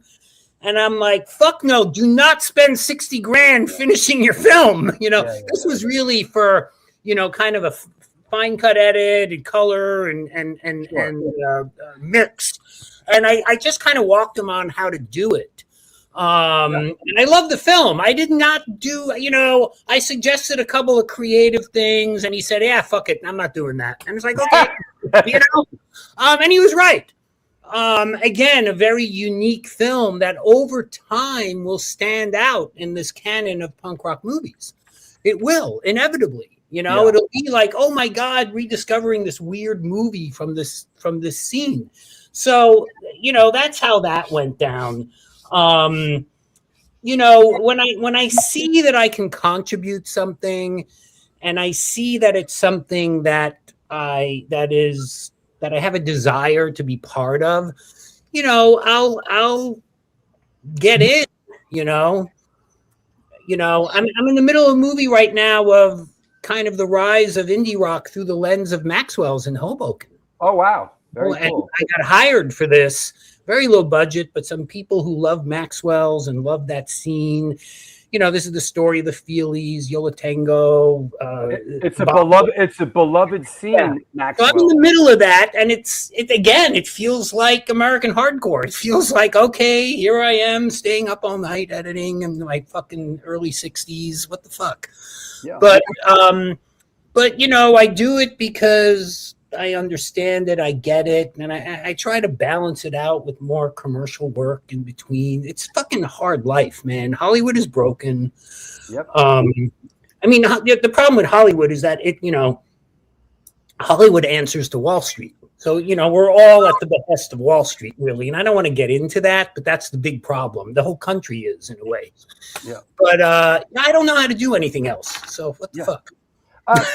Scott, let me ask you.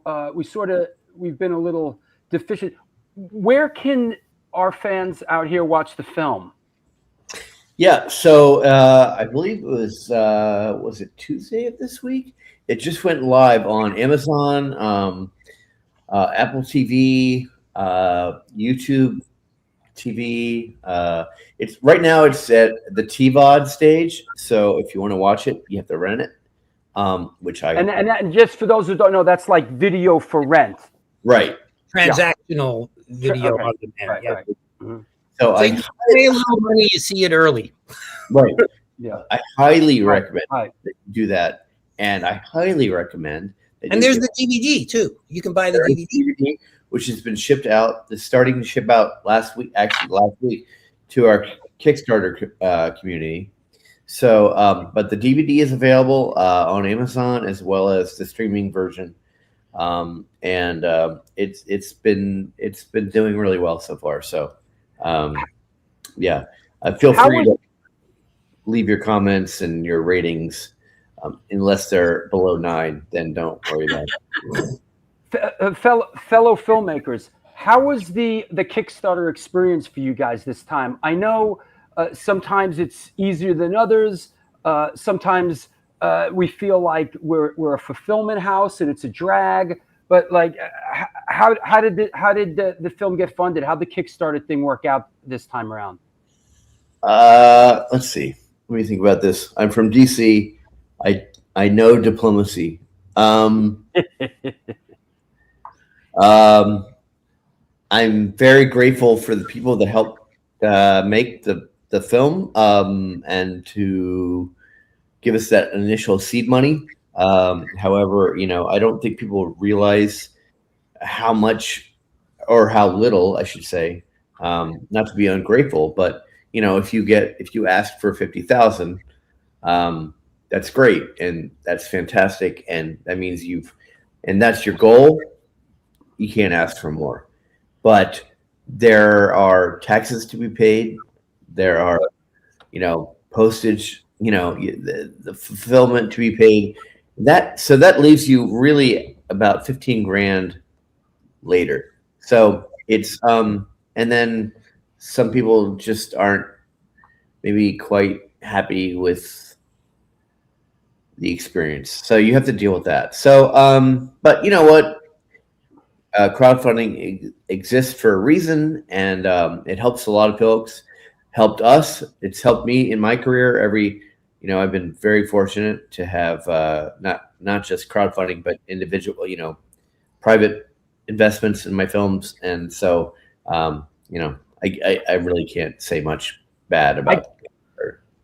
I guess, Paul, it's the eternal double-edged sword, isn't it? It's like when we make these films, it's like you're going to bring somebody on, they're going to put up some money, and in return, in most cases, they're going to want to have a say, they're going to want to be involved to a certain extent. So it puts us a lot of time. I mean,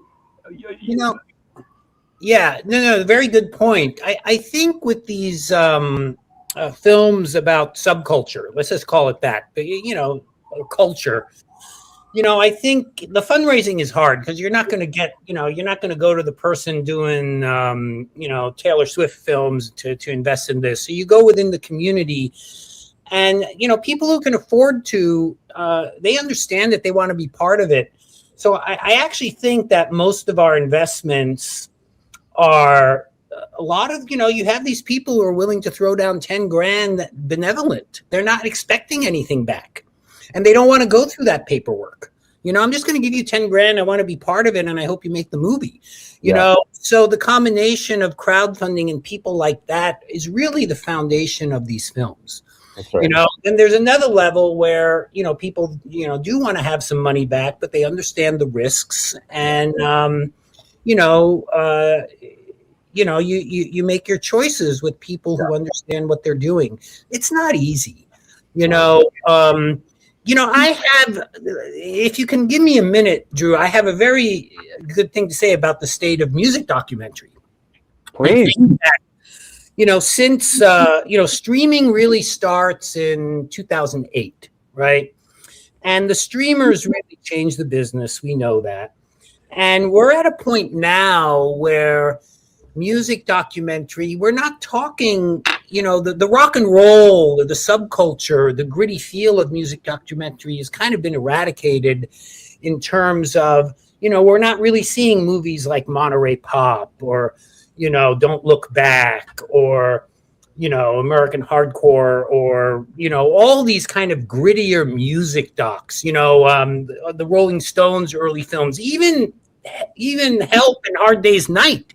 These were edgy kind of these were edgy, almost DIY films, even though it was the Beatles, they still made these films cheaply. That's been eradicated because now Wall Street, the streamers, they want kind of siloed stories, singular band, singular person. Let's make a movie about whether it's Taylor Swift, or make a movie about one band. The band is involved, and that's what they understand, and that's what they know how to sell. So that's what we're exposed to now.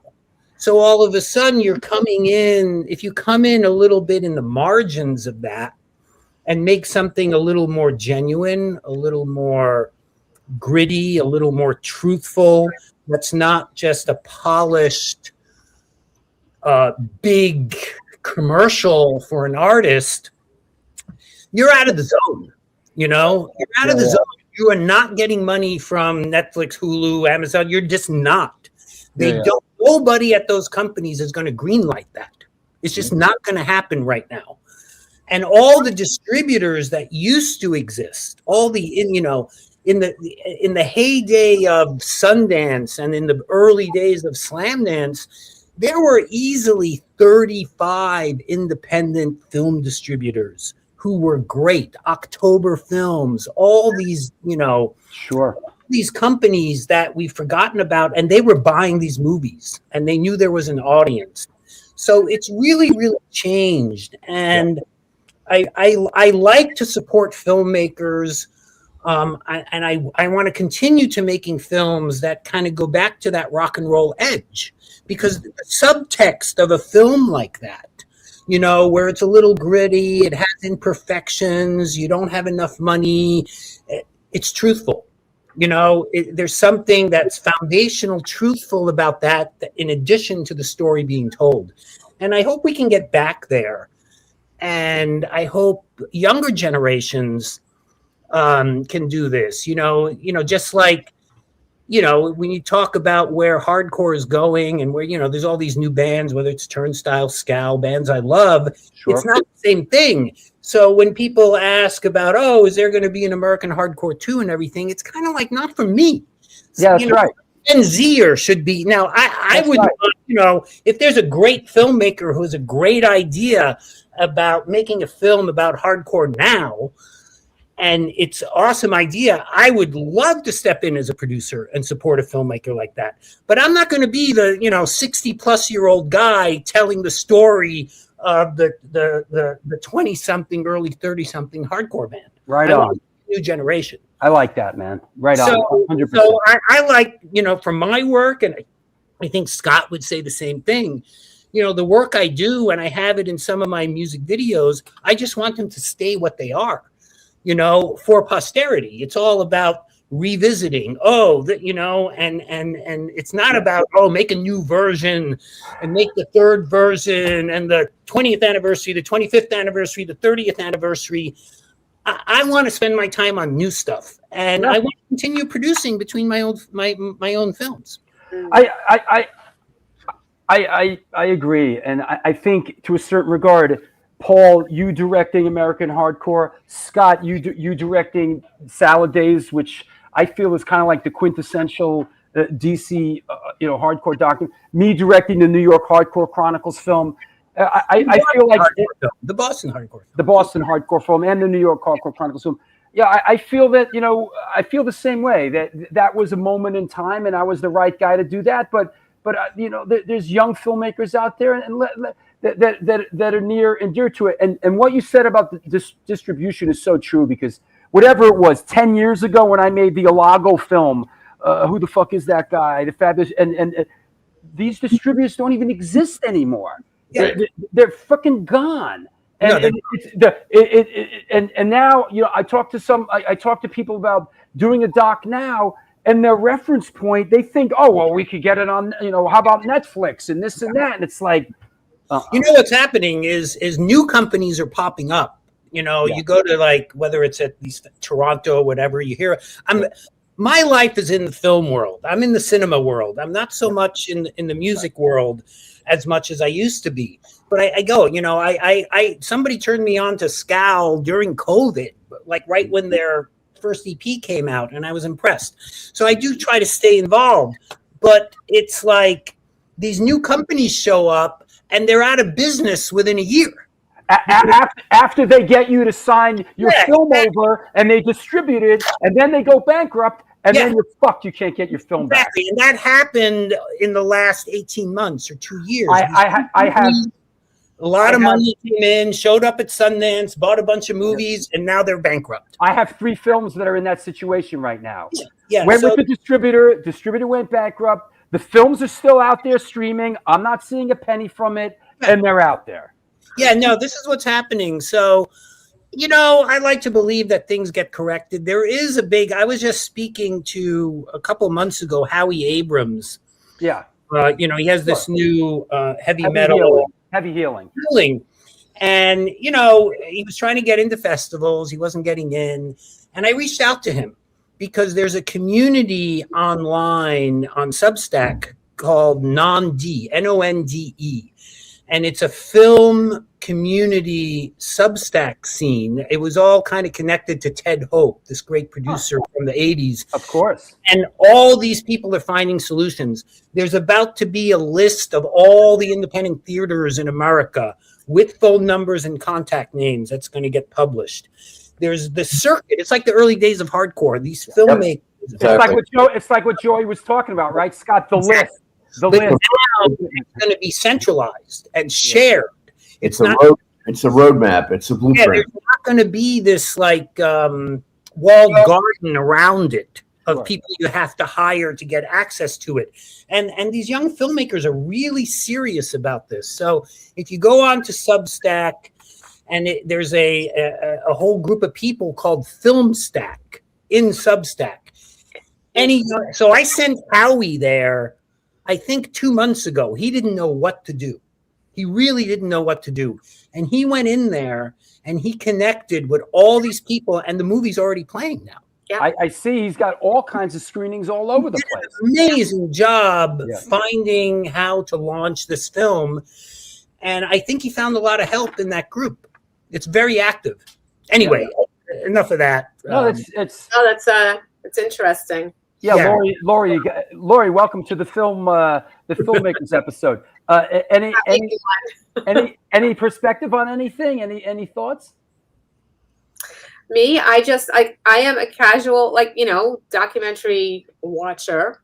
The one thing that you were saying about, you know, just trying to get the real story and everything. How do you find a balance between when you have, you know, somebody's family, wife and kids on, and, you know, you want to, you know, ask all, not just the fluff questions and stuff, but you also want to maintain like a boundary because they're private people. Yeah. Good question. Scott, you go for that.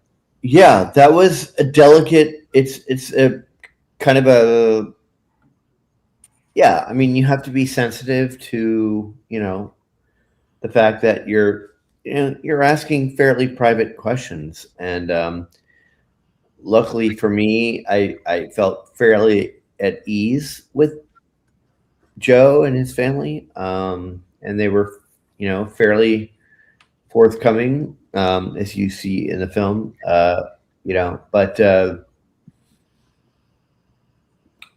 you know, that's the kind of stuff I want to make. Like, that's the kind of stuff that I'm interested in, is the sort of backstory and the kind of not intimate, but like just the more like, you know, I was really curious about, you know, as a father, I'm like, how would what would my kids think about, you know, because they struggled. I mean, they had like nothing, no. And I'm like, how would I deal with that as a kid? Like, would I see my dad as an asshole? Would I be like, what the fuck is wrong with you? Or what? Like, so I was very curious about that. And, you know, now that Joe is successful, you know, I think asking him now was, you know, probably better than asking him 20 years ago if he wasn't making anything. To give credit here to Scott and to the way we did that, to answer you more specifically your question, Lori, that was kind of almost a whole day of filming with the family. And we bring the family around and you kind of start with the easy questions. You bring them into a group. You get them familiar with the camera people, with the environment. And you have some fun, and you progressively lead on a few hours later to the more serious stuff. And by that time, there's a confidence game here. It's about access and them trusting you as a filmmaker. And Scott did a great job with that. It's called being a director. Director. It's called being a good director, kids. Yeah, and it was like we both were very, I've known Joey for a long time. Scott is, well known as well, and they became comfortable with us. Yeah. And then you progressively spend the day getting narrower and narrower, and by the time you get to those questions, it's a lot easier. 100%. Yeah. So it was a really beautiful heartwarming part of the film. It was really heartwarming. And actually, you guys lucked out too, because like that family has their shit together, you could have. I know. It could have gone any number of ways, but after that, we spent the afternoon talking to the family, and then after that, it was just Joe and his wife, and I felt at that point that there was like a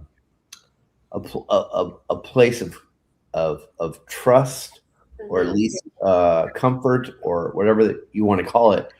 And that's when I started to ask more of the harder questions. And when I ask about, losing band members. Yeah, that was heavy. Oh yeah.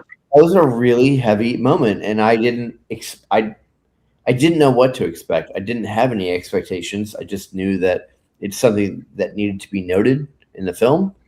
And to have Joe be that raw. That was heavy, man. I just let it. I didn't say a word. I just let it happen. Yeah.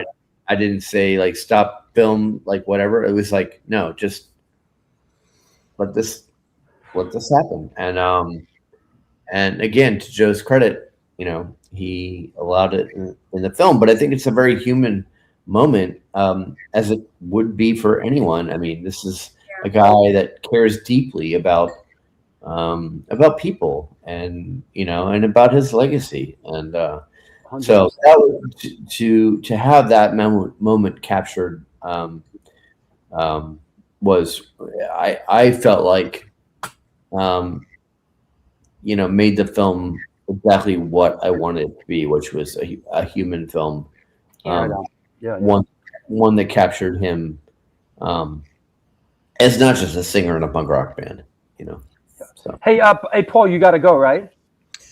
Yeah, I mean, how long are you going more? I mean, have you seen your punk rock, your hard?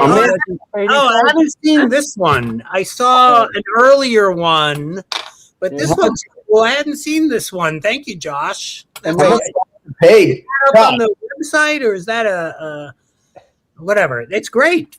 Wait, I don't know you, Josh, but how much do I have to pay you to make one for me? Wait a second. Wait a second. Skipper. I'd never seen that one. That's pretty cool. Is that on the Instagram page, or no? He sent me that today along with this. Excellent. Oh my god! Oh my god! I never thought that would happen. Okay. What's at a screening? Isn't it? That was me in Ireland. Oh, nice. Cool. What were you screening in Ireland? Something Better Change.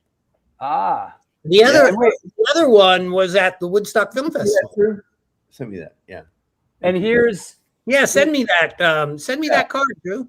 Send it to me now. and then that was here, you got to see the back. Wait, Josh. Let's see the back. Yeah. Yeah, hold on.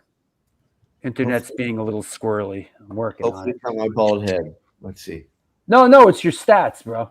Oh, okay. Ooh, I got stats. Yeah, you get stats, man. Woo! Look at that. Yep. I can't read. Yeah, Scott's Metrozine, along with WGNS Recordings, released the 1985 7-inch compilation "Alive and Kicking." The class features songs by United Mutation, Grey Matter, Beefeater, Mission Impossible, Serial Killer, and a personal favorite, Marginal Man. Heart Magazine also released compilations with Sugar Hill Records and Vanguard Records, including the 2004 and 5 editions of the New Music Sampler. Wow. Way back. Yeah. By the way, just quick, a little shameless plug. That compilation that I put out in 1985, 40 years ago, I have just reissued as a 12-inch. Is that right? Yes. And it's available. In your store. It's check my store. But you mean like a physical thing? Yes, a physical. And I released it as it originally came out as a 7-inch in 1985 because at that point DC was kind of like in this fucked up, like a lot of bands were breaking up and there was like skinheads and it was really, really bad. And we're like, oh, we got to let people know that like DC is. Wow, like, look at that. Yeah. But anyway, if you go to like my website, Solid Days DC, you can order yourself a copy. We only made 50 copies. So. How many? 250. 250. That's a good number. Yep. Yeah. Paul, of course. You know, looking back on so many of these iconic music videos that you did, man, it's like really, you did some videos, dude. Yeah, did some incredible. Man in the Box. Yeah. Yep. You know, it also, you know, I really have I still have an appreciation for the earlier stuff, you know, like Gangrene and I Guess Bad Brains and all that. Yep. That was formative. That's what gave me the guts. That was hardcore, you know. It was like you just go do it. I didn't know what the fuck I was doing. You know, it was like, you know, that the foundation is, and I hope, you know, it was more of a mystery back then because nothing was on the internet and you didn't have right. I don't want young filmmakers today, and I'm in touch with I connect with a lot of them through Slamdance, you know, to think that, oh, you know, the biggest mistake is like, I got to make a film that's a Sundance film. I got to make a film that's a Slamdance film. I got to make a film that's a Netflix film. That doesn't exist. Those are not genres, you know, and this happens over and over and over again, particularly with all these producers trying to enter the market with an idea of where they want to go with a filmmaker. And, you know, I hear these criticisms like, oh, that's not a Sundance film. And it's just stupid because, you know, Slamdance is genre agnostic. The biggest film festival in the world, right? The best, incredible celebration of cinema, the Cannes Film Festival, is the most genre agnostic festival anywhere. The people only understand what's in the main competition. It's all these auteurs, right? Yeah. But if you go to Cannes, they show like 500 movies, and you get like Korean body horror, and you get, and they're all part of Cannes, not the market, the festival, right? And it's genre agnostic. It's about great cinema. So, you know, you make something that's coming from the heart. You make something that you believe in. It's going to get in somewhere. Because the more it's like that, the more personal it is, the more people are going to like it. And it'll get into the top festivals because the people programming are cinephiles. But thinking you're going to like develop and construct a Sundance film or construct a Netflix film, never going to happen. That's not a genre. It's not. It's, that's not the present. That's not. You're not operating in the present. Things have changed. Hey, Scott, I want to ask you, what does the future hold? Any looking forward, film wise? Well, so I've got. We're doing a Solid Day soundtrack that is coming out on Record Store Day this Saturday. That's already sold out, but is available if you make it to Record Store Day. So that's finished. I'm working on a new compilation. I've already got a bunch of bands that will be sort of what I did with Alive and Kicking 40 years ago, where it's a new representation of what's happening in DC. It's got everyone from, a lot of the folks that are on this record will have been in Salad Days. And if it's not them, it's their children. So I'm trying to show this, like, kind of full circle movement. So that'll be coming out in the summer. I'm working on there's a show called Pancake Mountain that you may or may not know about. That was a punk rock kids show in the 90s, and I'm sorry, in the aughts, and was eventually bought by PBS. And J.J. Abrams became the producer, and they had everyone from the White Stripes to Yeah Yeah Yeahs to Ian MacKaye to Henry Rollins to you name it.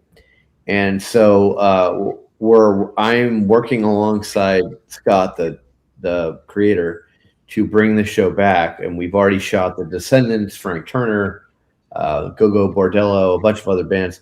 So I'll be directing the documentary to coincide with this the ups and downs of trying to recreate a show that existed years ago, and can it happen again? We don't know. So what did that show originally? Where did that show originally air? Originally aired on DC local cable access. Was it a kids show? It was a kids show, but it was like, imagine I don't know. I know I don't think you have kids, but what is that show called? Yo Gabba Gabba. Yo Gabba Gabba Hey. And so imagine Yo Gabba Gabba Hey, but with punk rock bands playing instead. So it was cool. Shirley Manson had her own little thing, the Yeah Yeah Yeahs, Jack White, Ian MacKaye wrote had a song called him and his wife were in a band at the time called The Evens, which you may or may not remember. Mm-hmm. Yeah. And they wrote a song called The Vowel Movement instead of, it's a really funny show. It's very. Oh yeah, Josh says Ian did a song called Vowel Movements, teaching the alphabet. That is correct. Funny. That is correct. And so Ian writes a lot of. So we shot Wet Leg a couple months ago at the 930 Club. We did a whole skit with them, and Ian wrote the script for the skit, and then we shot them live. But we do a lot of dance parties with the kids. Wet Leg, we shot them at the 930 Club, and we had about 15 kids dancing on stage with them. So yeah, it's like this subversive punk rock kid show, and they had some incredible guests on here. I'm looking this up. Yeah. Project. Was that like a thing where back when the show was on, it was just as bands were touring and came to DC, that show was one of the things they would do? No, because once J.J. Abrams took over, Scott, the creator, Scott Stuckey, moved out to L.A. And so once he moved to L.A., it was you were getting people like Katy Perry. There were all kinds of people showing up on the show. Cool. Paul, the future, what's happening? So I always have things in development that I usually don't like talking about because you never know when they go. But I do have I'm in production. I'm actually in post, probably a year out from finishing a film about a documentary about the rise of indie rock. But through the lens of Maxwell's in Hoboken and Steve Fallon, who founded Hoboken. And it's a great story because kind of at that tail end of punk rock. So this is kind of the dawn of post-punk. This new music was coming, there was Sonic Youth and the Feelies and eventually Yola Tango and the Bongos and the Individuals, which created this community in Hoboken. The DBs were part of it. But this is at a time where college rock was also rising. So Maxwell's was very connected to the 40 Watt in Athens. Yep. Very connected to Boston and Minneapolis. And very connected to, Winston-Salem. So it was these college towns, and all this new music, as you know, Drew, was coming. There was like a new wave of post-punk that was coming up. And it was very, it was step by step. And it was very interesting to tell the story. These movies about scenes and movements are so difficult because there's so many story points and you have to make choices. But what's interesting about this is it's kind of what happened after American hardcore in a way. It overlaps a little bit, it dovetails. But it's the beginning of something new. REM, the week that Radio Free Europe came out, the version they put out themselves, they played at Maxwell's. That was their first show in the New York area. So a lot of bands played Maxwell's before they got shows in New York, and they got treated better because it was a restaurant. They got. I think Nirvana played Maxwell's. Oh yeah, 1989, the Bleach tour. So I was approached by some producers a couple of years ago, and I gave it a lot of thought.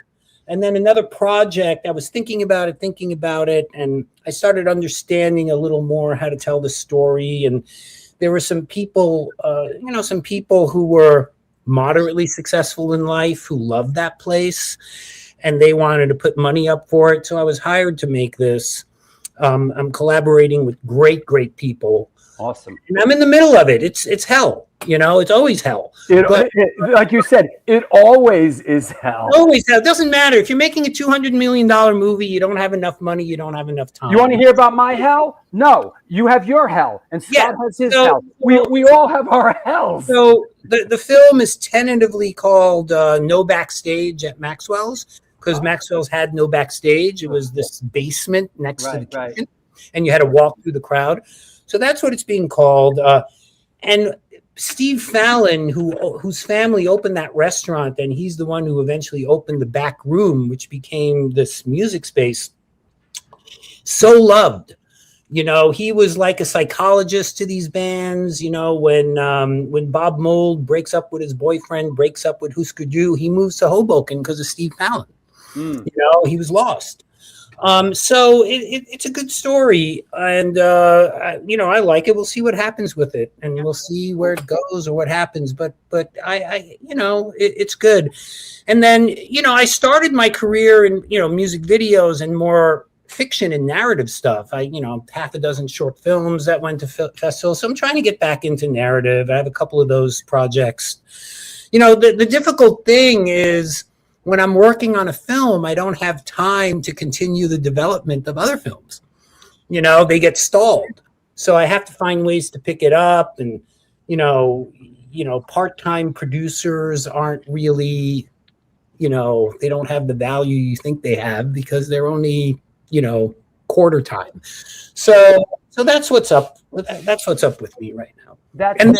I'm looking for things to produce. I have Slam Dance and, I do things, but always in the film world. What brought us together here today is Something Better Change, a film about DOA's Joey Keithley by Scott Crawford, produced by Paul Rackman. It's out there on, is it VOD? Video? It's TVOD, so you have to rent it or pay for it, and you can buy the DVD. Right, Scott? On Apple TV, you name it. It's all out there. And eventually it'll be on all the freebies, right? Right. In July, yes. And all that. It'll make its way to Tubi and Amazon and so on and so forth. Yeah. Where you get commercials. Right. Yeah. Unless you pay to not have the commercials. Well, yeah, you could do that now. Yeah. You could pay to not have the commercials. That's said, right. I want to thank you guys for coming on today. You're always. Yeah, it's just always great to have some friends and some fellow filmmakers on. Anybody you want to thank? Anybody you want to shout out, Paul? Thanks, Scott, Joey Shithead. Thank you. Thank the music and film communities at large. I don't have anybody. Thank my wife for putting up with my life. The producers I'm working with now, I don't know. I don't know what kind of shout outs do you get on this show to thank? Well, we get them all here. we get all kinds of types. But let's keep in touch, Paul. I'll reach out soon. Let's talk about what we're doing. I got a couple films that are in. I'm here for a few weeks, maybe like 8 weeks. I go back and forth. I'm always available. Just, it doesn't matter where I am. We can talk. We go back, man. You and I go back to the early 80s. And I was thinking about Paul that man, you've been in the game a long time. You've been doing it basically since we were adults, man. I mean, since we were teenagers, you've been making films and you've been a creative artist a long time. So 79 is when I bought my first film camera. Yeah. 79. I'll talk to you soon, Paul. Thank you. Hey, man. All right. Take care. Scott Crawford. Anybody you want to thank? Anybody you want to shout out? Oh man, this film. There's so many people to thank. Paul being one of them, as well as just the entire crew. Maya, the editor, was incredible. The post-production folks were amazing. I called in, so many favors that I hate doing. I hate calling in favors, but unfortunately, that's part of getting films done. And I'm thankful for everyone that shared my, sort of passion and vision, and everyone from Duff McKagan to Thomas Sadowski, like all kinds of people. So yeah, I'm very, very excited to share the film with the world, and I hope the world, world responds. So we'll see. Well, it's a fantastic film. So thank you for being on the show. Let's keep in touch, fellow filmmaker, and good luck in your endeavors. Thank you so much. I appreciate all your time. Thank you. Well, that's what's up. Yeah. It's a great film. It was a great film, and two great guys. I love when there's filmmakers come on and I go way back with Paul Rackman. I mean, I was a cameraman on that Mission of Burma footage where that riot happened, the negative effects in 1982 or 3, and I know. Oh, you know what picture we didn't? And he's, we've seen a lot of his music videos, and I'm sorry I did not post this picture during the show. Oh, yep. That's our Camp Sylvania when we met Joey. Yeah. It was great. He stopped by the Women of the Pit booth to say hello. It's a fun moment, fun memory. Hey, is it this weekend? Isn't this going on this weekend? So this weekend, Record Store Day. So we've been talking a lot about Record Store Day and all the exciting releases. So you're going to want to come out to Bridge 9 Records, but save some cash because we got a big art market going on also in the warehouse there with Timmy Tanker and Pixel Palmer and Michelle Morgan, who just played at the A7 with her band Catching Hell. She's a silversmith. She was ripping, man. That lady, she rips and play guitar. She's playing awesome. a flying V. Oh my gosh, yeah, she's great. I love her. But she's also a very, very talented artist. She makes jewelry. She's going to be there along with a bunch of others, really great artists, and along with Mike Gallo. I forgot. I have his pieces, but I forgot to bring him. So if you want to see him, you're going to have to come out to Bridge 9. There you go. And the day before, if you are in the tri-state area, we are playing, Incendiary Device is playing our first record release show. This is our New Jersey record release show. That's this Friday at the Meat Locker. Show starts at 9 with Scary Hours, Indie Ivid, Chemical X, and Incendiary Device. It's going to be a great show. For those that haven't seen it, maybe the record's out. There's a video for Young at Heart that was just dropped. with Bobby Hamill from Biohazard. Here's the front and back cover of the record, and that's the new ID record. The red vinyl version of this one. They've got a red vinyl and a blue vinyl that's just like a monochrome look. It's really cool. I had a hard decision between what color vinyl I was going to get, but I went for the red. For those that are interested, here is if you're in the Estados Unidos, there is the QR code. Scan it, buy the record right there. It's great. We're proud of it. You're going to be hearing about it. And if you're in Europe, there is that QR code. If you happen to be in a faraway land, buy it in Europe. So there you go. There's Europe. That's great. You're so high tech now. What's that? You're so high tech now. You got the 2 QR codes going and everything. Look at that. This platform could do a lot. I like. Yeah, it's great. You know, I barely utilize it. I'm a one man. You know, I'm like engaged with the show, interviewing people as I'm peripherally putting stuff on the screen. You know, hey, what's going on with Cindy's show?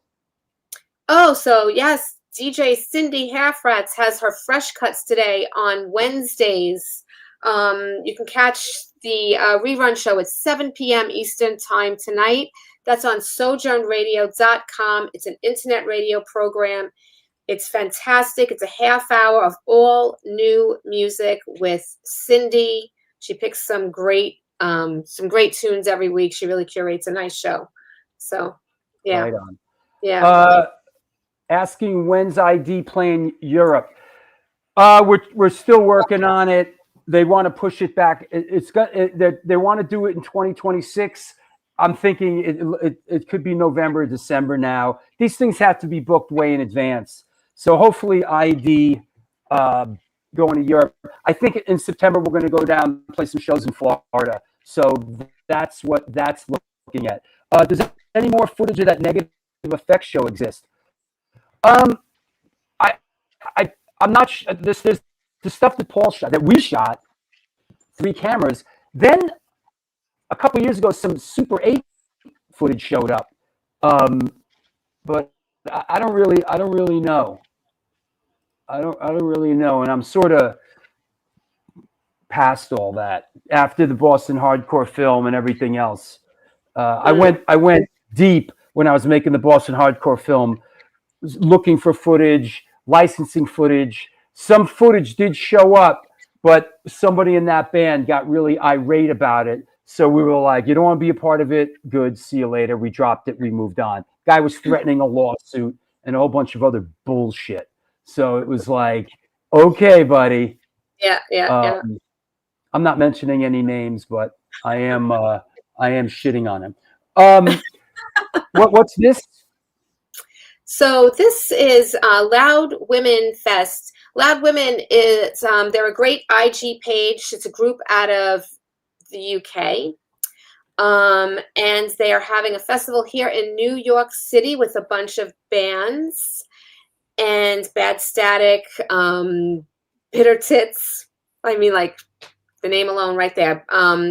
Doris which is Cassie, the founder of Loud Women's, the Loud Women group. And they're going to be in New York. And again, DJ Cindy Halfrats is going to be DJing their after party. So that's in Brooklyn at the Main Drag, May 16th to Saturday from 2 p.m. to 11 p.m. And there's an after party afterwards. So it's fun to these are all female-fronted bands.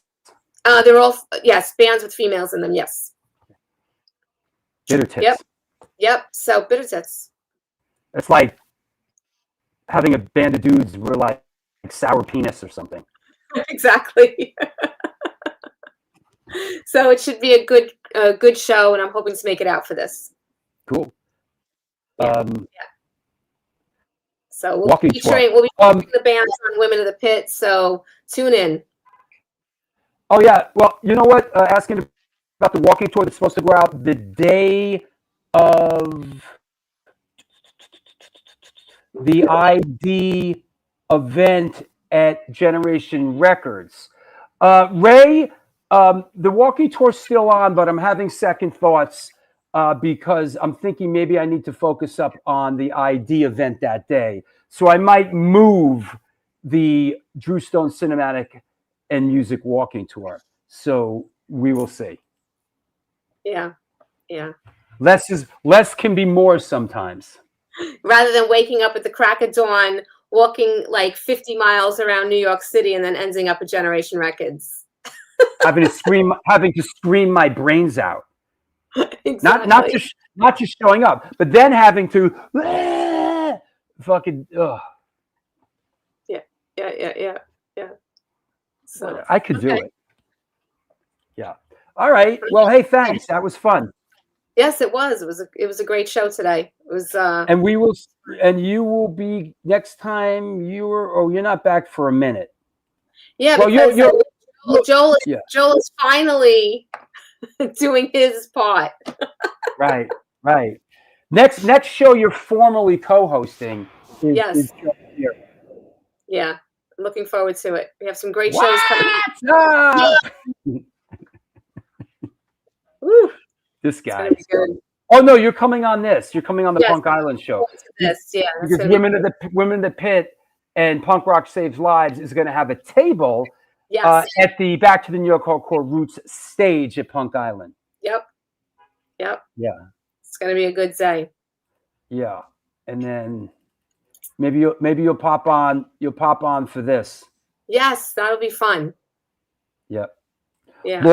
Lori co-host with Waddy. Oh my gosh. We'll be like, what? You know what? You know who understands everything that Waddy says? Who? And like, I might have to bring on the show because for some reason, like, it just. You ready? Stigma. Really? Okay. Understands him and Waddy, like. Okay. They communicate on the same frequency. Right. Okay. Very interesting.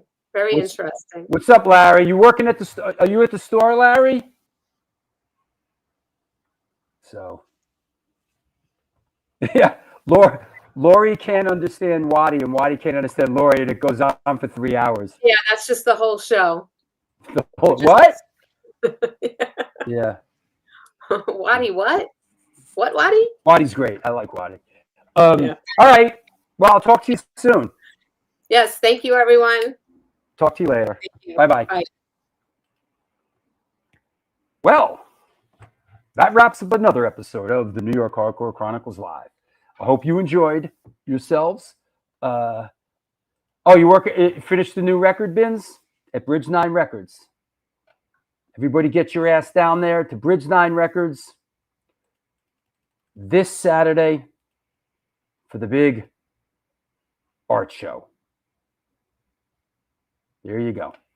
All right, cool. Thanks a lot, everybody. We will, man, we're going to be banging out a couple of shows. We got Wayne on this Sunday. So we're going to talk some hate breed. So thanks a lot, everybody. Great show today. Tell your loved ones that you love them.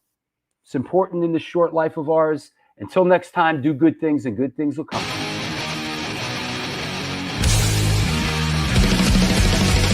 Conditioned by indoctrination, conditioned by society. You're a victim of the digital age, a 21st century casualty. Open your eyes, you're losing control. Open your eyes.